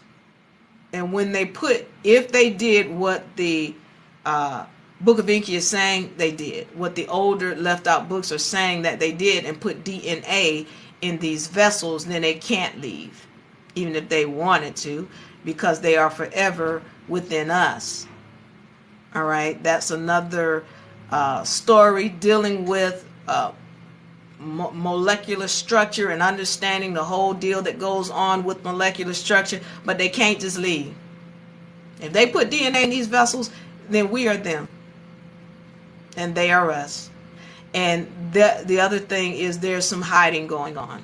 There's some people behind the scenes, some beings behind the scenes. And when you look at what's going on in society, when you look at what people are fighting for, you look at one of the biggest principles behind what's going on, gold. They say, real money is silver and gold. Well, not really, but okay, that's what they're telling you. And they're getting the gold, and it's disappeared. Look at what's going on with the sky and how they're constantly spraying the sky, constantly trying to mask the sun off. Okay, look at how the fighting is between this territory and that territory. And when you read the Book of Enki, you'll understand how the different lands were divided up into territories after the Great Flood. All right, so there are a lot of similarities when you read these ancient books, the left out books, and you start comparing them. Then you see why I say I don't think they ever left. I think they're still here. I think they're still in hiding. All right, I gotta go. I love y'all. We're gonna be back on YouTube. Send a message so that you can become a member and also get the book. They're coming in this week. All right, they're coming in this week and going out. YouTube, I hope y'all are in the house.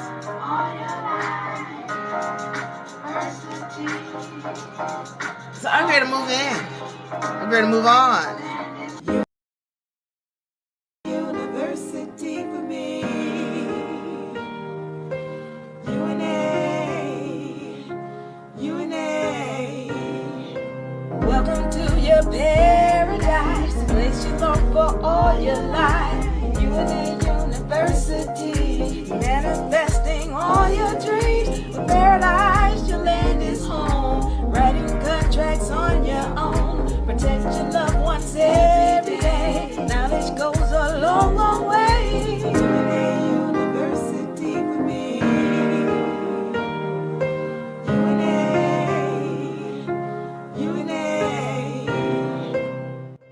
UNA University for me. UNA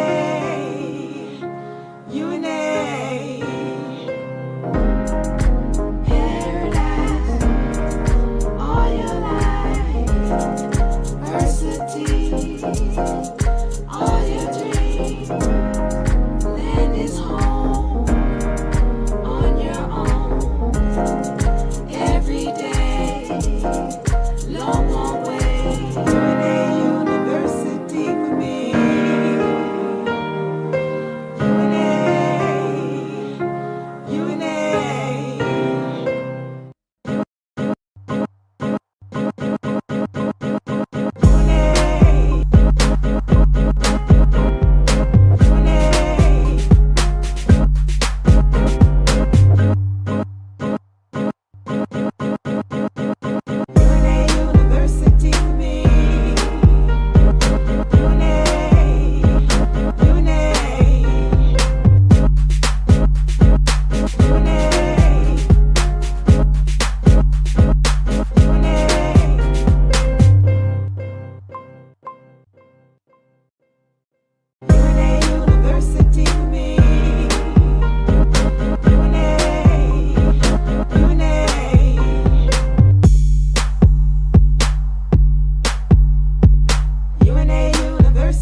Welcome to your paradise, the place you long for all your life. UNA University, manifesting all your dreams. With paradise, your land is home. Writing contracts on your own. Protect your loved ones every day. Knowledge goes a long, long way. UNA University for me.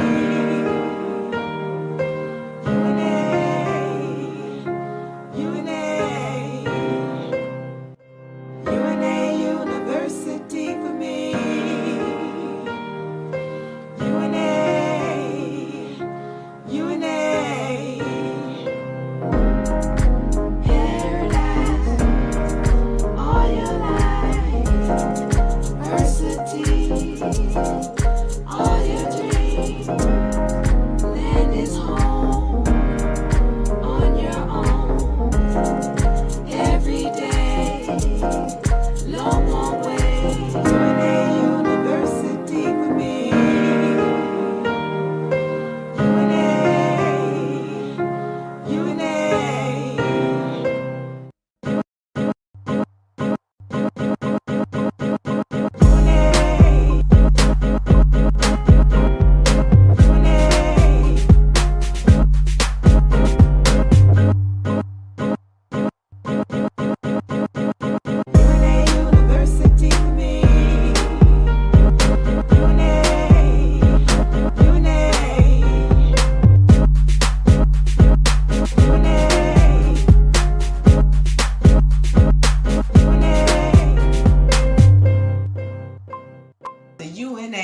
University for spring season 2024. Right, we got wonderful sessions coming up. All right, spiritual history. What is spiritual history? We're dealing with what happened not only in this country, in history, but we're also dealing with what happened with the people of this country in history. And then we're going into what happened in your history spiritually. We're going to dive into it. Also, we have nation funding. So we went through nation formation, where we created the nation. We also went through nation building, where we learned how to actually build it and put it on record. Now we're going into funding it. What kind of funding are we talking about? Well, we're going to be dealing with the funding on the federal side, funding on the private side, funding on the spiritual side.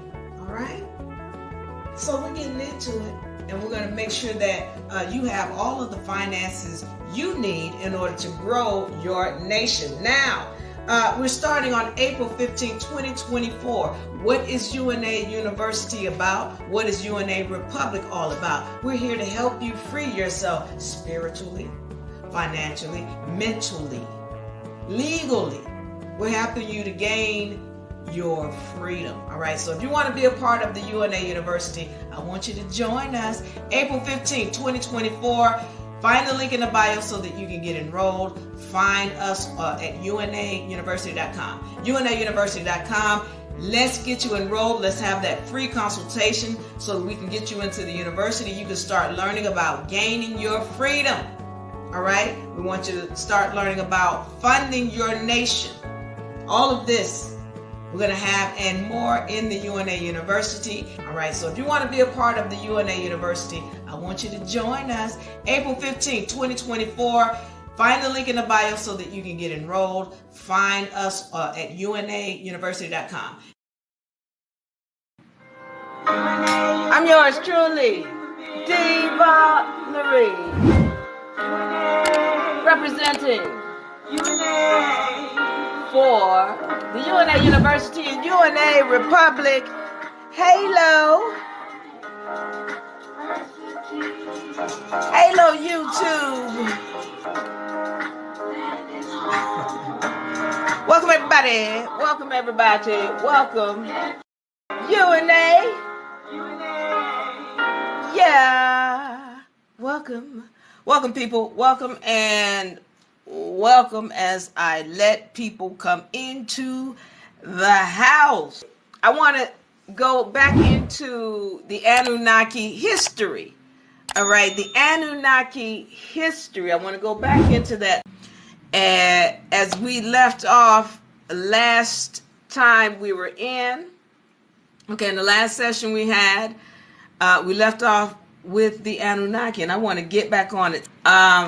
Now, real quick, let me tell you, we've had people to request to be a member of UNA.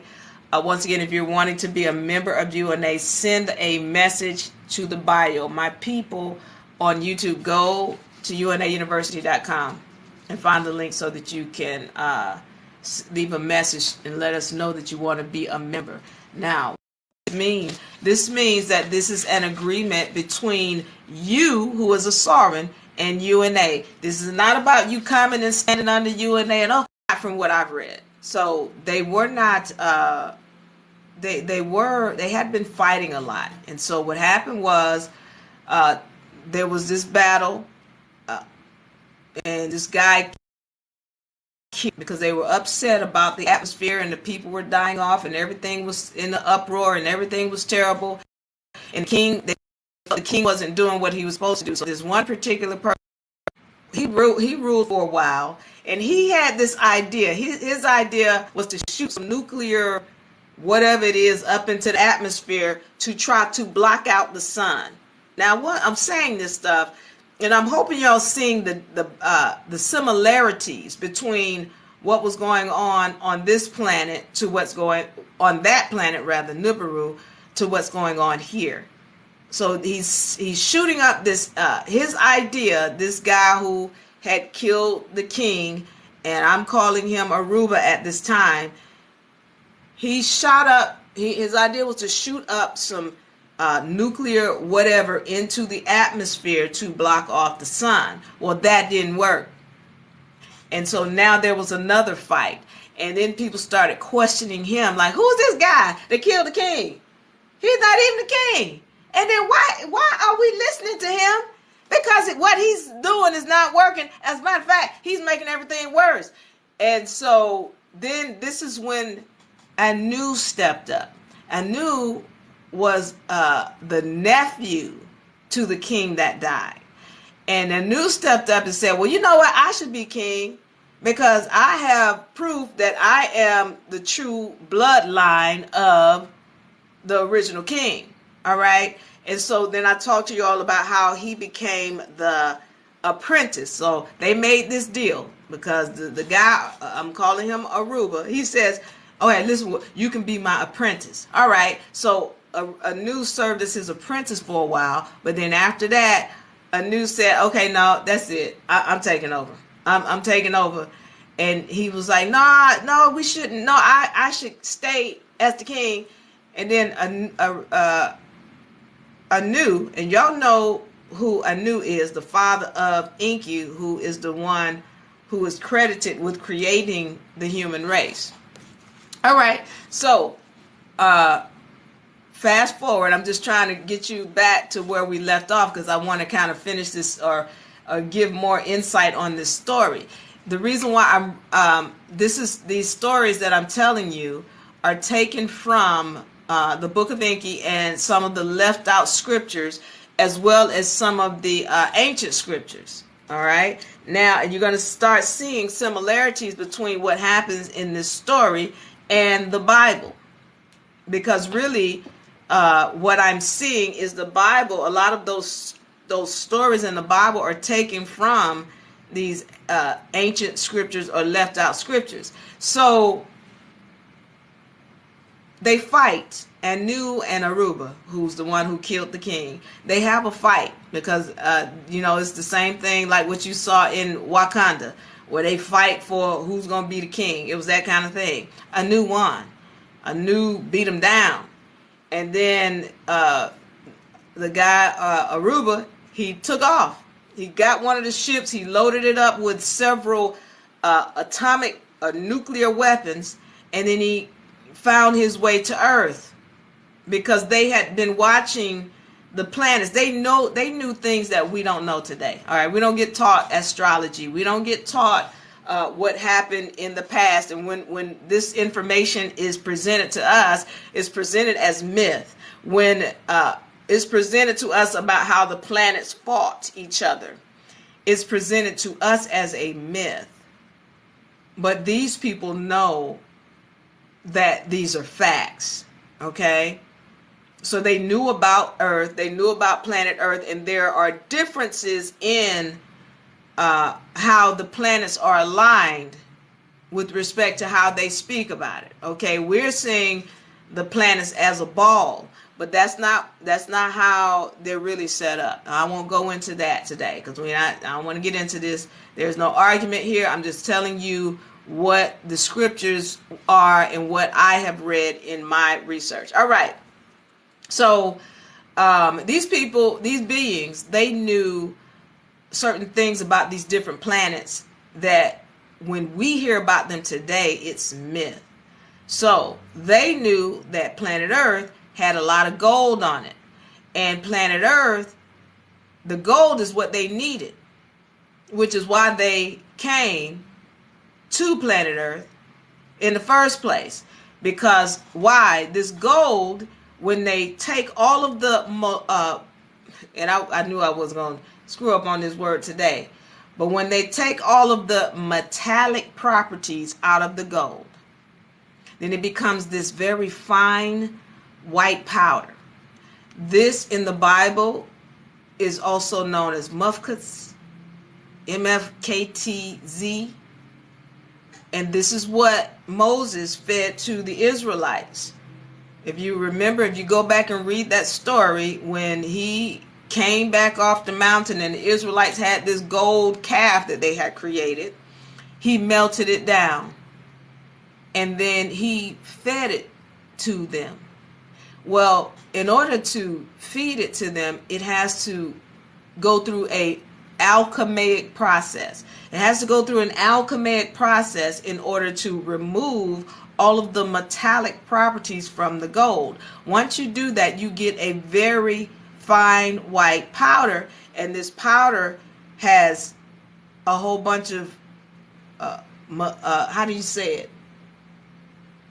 The word that comes to mind is exotic properties.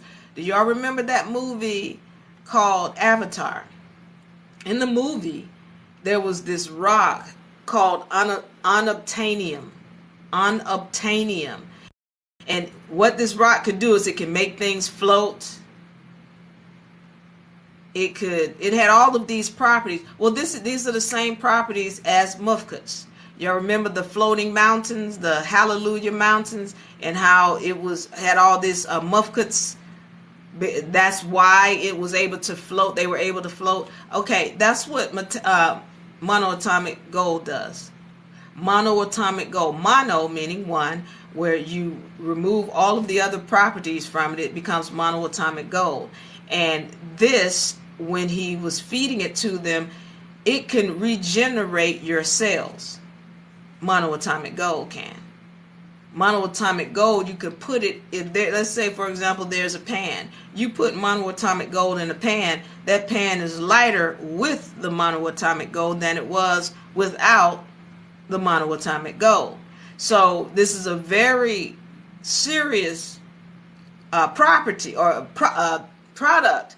And this is what the Anunnaki was searching for when they came to planet Earth, according to the scriptures, according to these left out books, or these books that come from the Sumerian civilization, all right, that we have not been made aware of. And I'm going to say this because,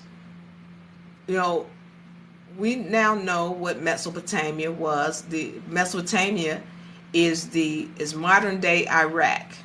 Okay, and this is the same Iraq that these people ran into, and the United States wanted to go and take over. All of these tablets that have still yet to be translated, they were in Iraq. These Anunnaki tablets, they were in Iraq. Where they are now, I don't know. But that's who held, that's where a lot of this knowledge was coming from, that Zachariah Stitchin and some of these other people who translated it, they came from the Sumerian tablets that were in Iraq. Where they are now, from what I'm being told of some underground information, that's why they went over there. That's one of the things they went over there to retrieve, because it held a lot of information. Okay, so you got the Anunnaki who have come to planet Earth. This guy who I'm just calling him Aruba for now, because you have to look up his name, but he was the first one to the planet, and he came because he wanted to save Nibiru. He was the king who had fallen. Okay, he had lost his position, and he wanted to save Nibiru, and so he came back to planet Earth, or he came down rather to planet Earth, to see if there was gold, like they had heard. Oh, we heard there's gold on planet Earth. Okay, so he comes to planet Earth, and he gets here, and he's the book says he had on a fish. He put on a fish suit. It described it as a fish suit so that he could come out of his spaceship and experience the planet. All right, and then he realized that he could breathe, and he took the fish suit off. It talks about how he encountered a snake and he killed the snake. So it just went through, and it talked about how he killed the snake. It said he had a laser, some kind of laser type instrument that he used to kill the snake. All right, so he's on planet Earth, and he recognizes that there is gold in the water. Okay, so he decides, once he gets to the planet, he's like, okay, he's excited. I'm getting ready to save Nibiru. I'm going to save my planet. The people are going to love me, and then they're going to give me my position back. All right. So he calls back to Nibiru. And again, remember, just because we just coming into this technology of cell phones or what have you, these beings, they had high technology. They had high technology, especially when you look at some of the intricate details on the things that even just the castles. We have a hard time doing that stuff today, much less back then. Who did that? All right. So these beings had technology. So he phones back. I'll say phone back to Nibiru, and he's like, he contacts Inky, not Inky, but Anu, and so he's like, "Hey, Anu," and Anu's like, "Aruba? Yeah, man, where you at? We've been wondering where you at. You just took off and you just disappeared. What happened to you? Where you go? What's going on?" "Yeah, okay. I'm on planet Earth. I'm on planet Earth, and there's gold here. There is gold." "What? You on planet Earth?" "Hey, this Aruba. Aruba said he's on planet Earth." "Hold on. Aruba, where are you? What are you, for real?" "I'm on planet Earth. And I got here with one of the spaceships. I got some of the nuclear bombs. I brought them here with me. And wait a minute, you on planet Earth?" "Yes, okay. So, I need y'all to understand something.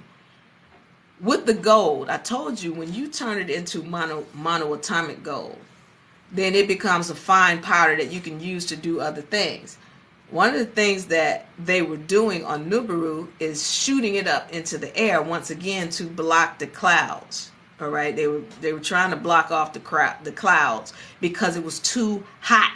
The atmosphere, the temperature, or whatever, it was too hot. All right, so when he gets to planet Earth, well, you know it's hot down here. You know Earth is even hotter. So I went into what happened to where Anu ends up coming back down to planet Earth with or after some other beings were here, and how Aruba was like, "Look, I found Earth. I was the first one here. But what you doing? You just can't come down here and take over, because I want to be king again." And then they fought, and then Aruba lost again. But Anu was standing over him, and then Aruba bit his penis off and swallowed it. So for whatever reason, that means death, because when he swallows it, his body is not going to take that penis or what have you, and so he's gonna die. So they knew he was gonna die, and I told y'all about how they dropped him off on Mars with another one who had fought or served alongside of Aruba. So he didn't want to leave him there to die on Mars by himself. So he said, I've served with Aruba. I'm going to stay here with Aruba. Y'all just come back. When y'all come back from Nibiru, pick me up on Mars, and then we'll go back down to Earth together. And I taught you about how they went back to Mars or Nibiru, and they picked up Ninma, which is the sister of Inky, because Inky came down, by the way, Inky came down to Earth first because he was the son of Anu, and so Anu trusted him, and he was married to Aruba's daughter.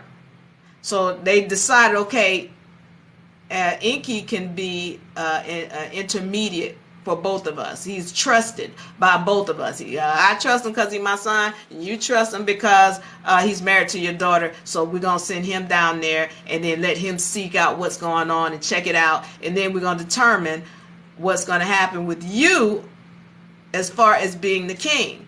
Well, again, once, Inky got down there, and Inky once again is the one who's accredited with creating the human race. Once Inky got down to the planet, Inky was like, okay, this place looks good. Yeah, I can see some gold. I can see us pulling some gold down from here so we can save the planet. All right, and then that's when Anu decided, well, I need to go down there and check this out for myself.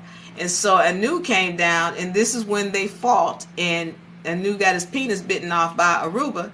And so now they had decided that they needed to send some more different entities down to help them extract this gold from the planet.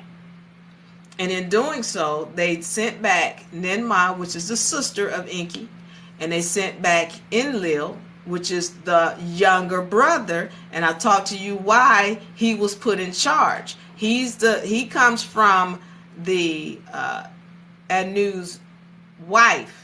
The younger brother comes from Anu's wife, which is why he was put in charge, whereas Enki came from Anu's concubine. Okay, so now we're understanding the dynamics of this. And Ninmah had a special skill in that she can rejuvenate things. She could bring things back to life, literally, because she had to bring somebody back to life. When they came back to Mars, he was dead. And in this story talks about how she brought him back to life. So she's a nurse. Ninmah was a nurse, and she had very special skills when it came to the molecular structure of entities. All right, so they get down here. They bring. I told you they brought the sister and the brother. They also brought another group of beings called the Igigi, and they were more like second class citizens, if you will, of Nibiru, because they were workers. Now, again, the Igigi are not described, and the Anunnaki are not really described with a great deal of detail. So, but the Igigi were clearly second class to the Anunnaki, and their job was to work. But it was hot. It was hot on planet Earth, and they couldn't take the atmosphere. And the Igigi were like, "We not doing this no more."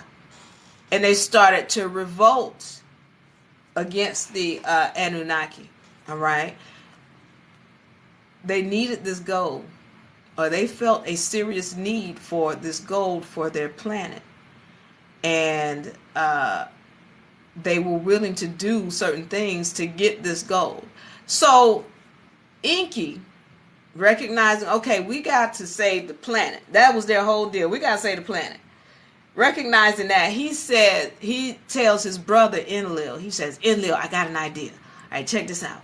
I was looking at these other beings on the planet, and I got this idea that I can mix them with a little bit of our DNA. And then we can create this being, and they'll do the work for us. And then we don't have to do the work, and then we don't have to rely on the Igigi to do the work." And Enlil, the younger brother, was very much against this whole idea. He's like, "We can't create slaves. It goes against universal laws." He's like, "We can't do that because that's going to get us in trouble." And Enki was like, no, listen, they're not slaves. They're not slaves. We're just going to get them to help us. I'm just going to put a little bit of our DNA, because we need to have some of our DNA, because we got to be able to give them instructions on how to handle these tools. They need to have our hands, and then they need to be able to handle these tools so that they can get this job done. Okay? So they're not slaves. They just, workers or helpers. That's it. They just workers and helpers. So they're going to help us build and get the gold, and then we can, don't have to rely on the Igigi.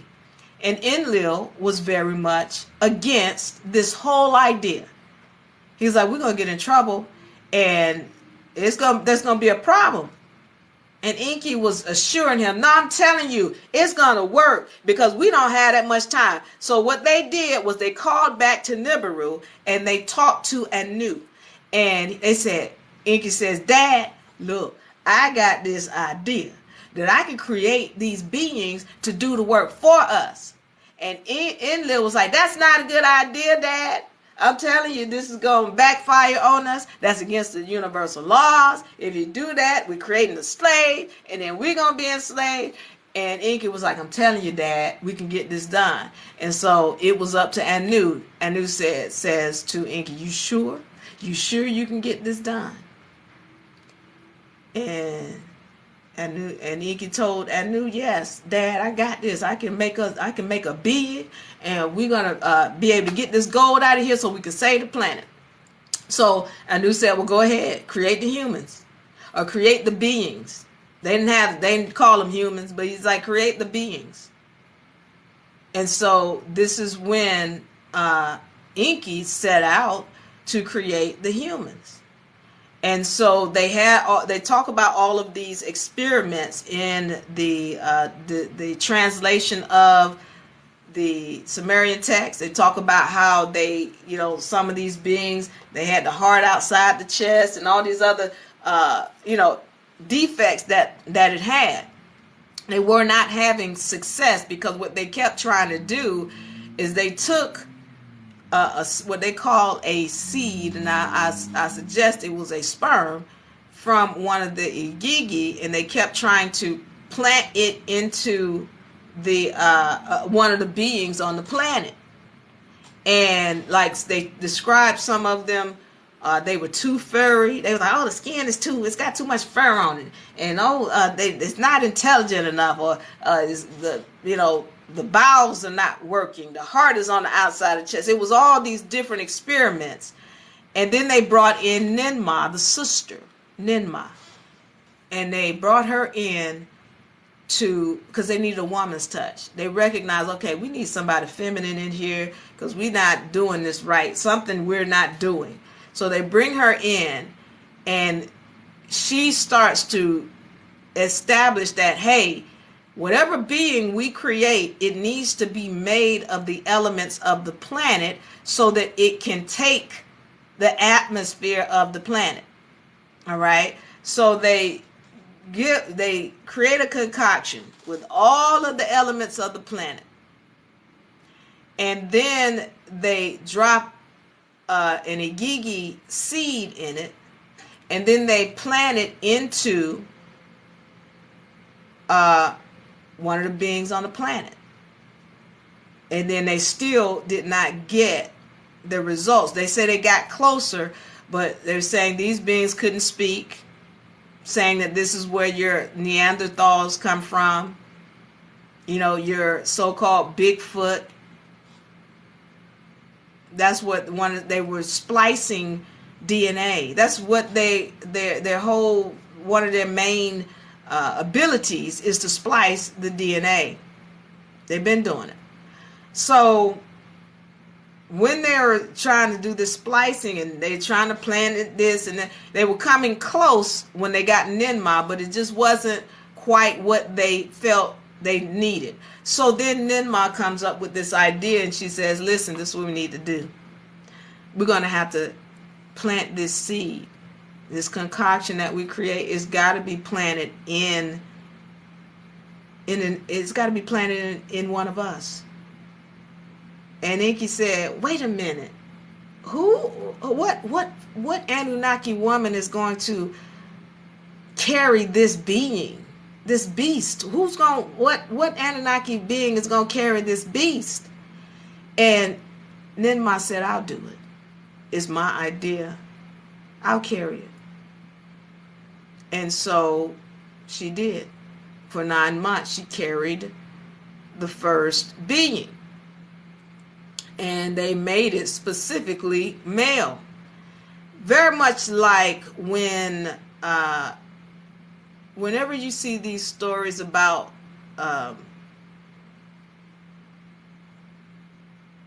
the creation, it'll say it's a male. They'll say it's a male. But in this case, they're saying it was a male that was created specifically because they didn't want it to have a certain essence. All right, the humans were specifically created so that they do not have longevity of life, so that they do not have a high knowledge or intelligence level. They were specifically created to only be slaves to the Anunnaki, to do the work that was supposed to be done, and that's it. That was the only reason why they were created. And so they didn't want it to have, like, again, longevity of life. Don't want you to have the same strength. They don't want the slave that they're creating to be equal to them. So they were never created to be that intelligent of a being. All right. So when they were creating, they were trying to be careful to not put too much of their essence into these beings, because it's like, if I put too much of it, then we're gonna be equal. I can't have a slave that's equal to me. Otherwise, they can't be a slave. If they have knowledge of who they are, they got knowledge of self, you can't be a slave. You understand? So when the first, after she gave birth, and it's called "I've Done It," and you could find, and of course I can't put my visual aids up here like I like to, but if you'll find Ninma, and she's holding up in some of these hieroglyphics a child, or a smaller child. That was when she had given birth to, or a depiction of when she had given birth to this child. And she says, I've done it. Because they described the skin. It was a dark red. And again, these are ancient times of describing. What is dark red? But a brown. And they described the skin color. They described it being non-furry. It didn't have fur on it. They described, how it cried.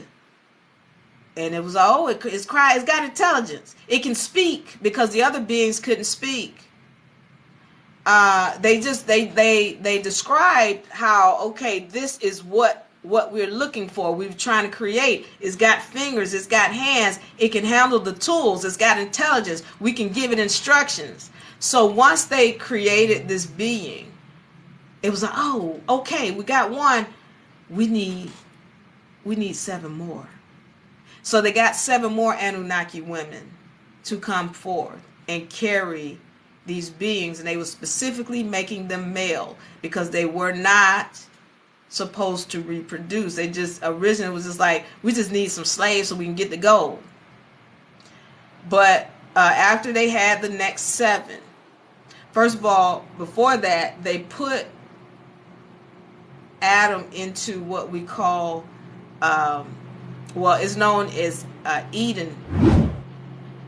And in the left out scriptures is Edin, Eden. All right, and that's where they were to be observed.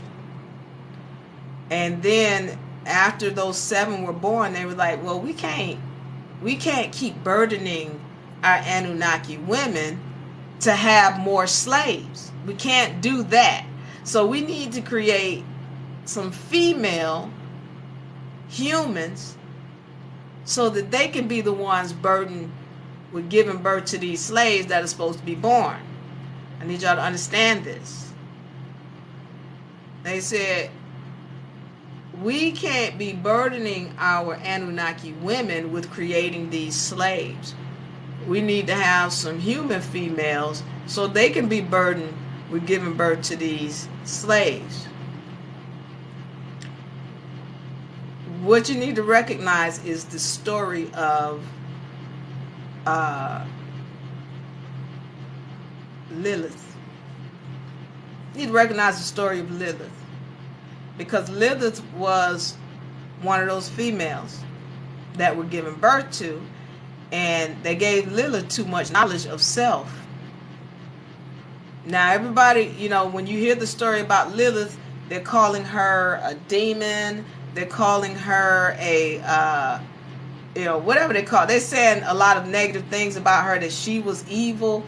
But Lilith just didn't want to be with Adam. I'm going to get into that. We're going to get into that story. She just didn't want to be with Adam, and she made her decision, and she was like, I'm not going to be with Adam. And then so now she becomes a demon. And I'm going to get into that story, because it doesn't make sense why she would be called. It makes sense why she would be called a demon, but if you know law, you know that there's no way she should be considered the demon when it was somebody else trying to force her into a contract. I'm going to get into it. Let me get back to the Anunnaki. So now they have established that they need to have female humans to create these male humans. And so now they call in 7 more Anunnaki women, and they specifically create females.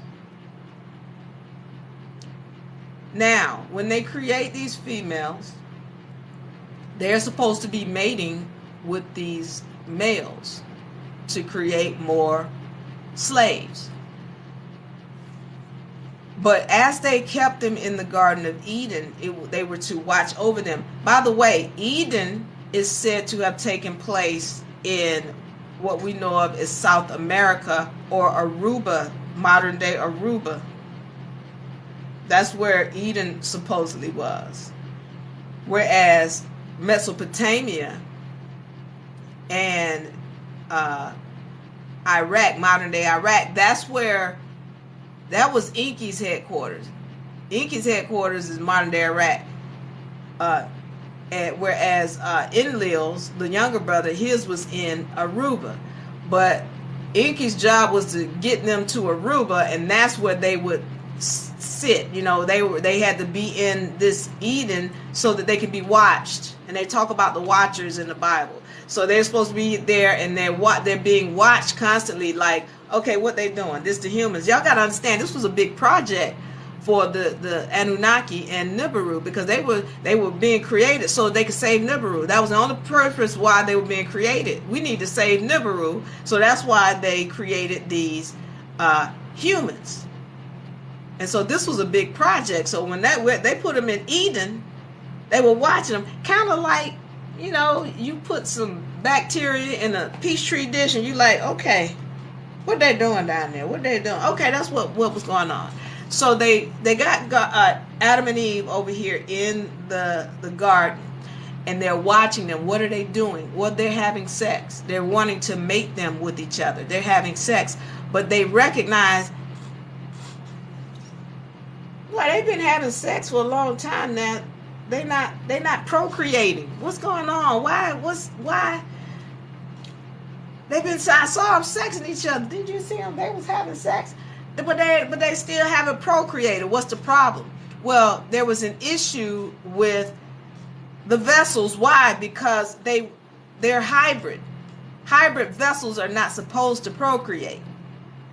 That's in accordance with Mother Nature's law. Somebody was on here the other day said Mother Nature doesn't exist. Well, I want y'all to look up the mitochondria, because that's Mother Nature all day. She controls what comes in and out of this dimension. And when you splice entities together and you start doing certain things, there's a contract that she has about what's supposed to be here and what's not supposed to be here. Well, yeah, they were sexing each other, but they weren't procreating because they were hybrid beings, and hybrid beings are not supposed to be procreating. All right. So, but when you're talking about Enki and Ninmah, they're like, oh, wait a minute, let's break this DNA strand down. And that's what they did. Y'all saw that movie. I know I'm talking about a lot about movies today. Y'all saw the movie, the second one of Wakanda. I know that wasn't it didn't get a lot of great reviews. But in that movie, you remember how, what's the little girl, I forget her name, who was breaking down the DNA strand trying to save her brother? That's what the Anunnaki would do. They knew how to break down the entire DNA strand and understand, okay, what's going on here? Wait a minute. This DNA need to go over here, and this is CATG, and this need to go over here, and then to make them, so if they need to procreate, then we got to do this. And they were manipulating Mother Nature. They're manipulating DNA. And so what they had created was they found the ability to make it where when they have sex, they could actually procreate. Well, what did they have to do? And I need y'all to pay attention, because this is when you start to understand where that rib story comes in. What had to happen in order for these two hybrid beings to be able to procreate? All right? There is DNA found in the ribs, according to the ancient scriptures and according to the Book of Enki and these translations, there's DNA in the rib.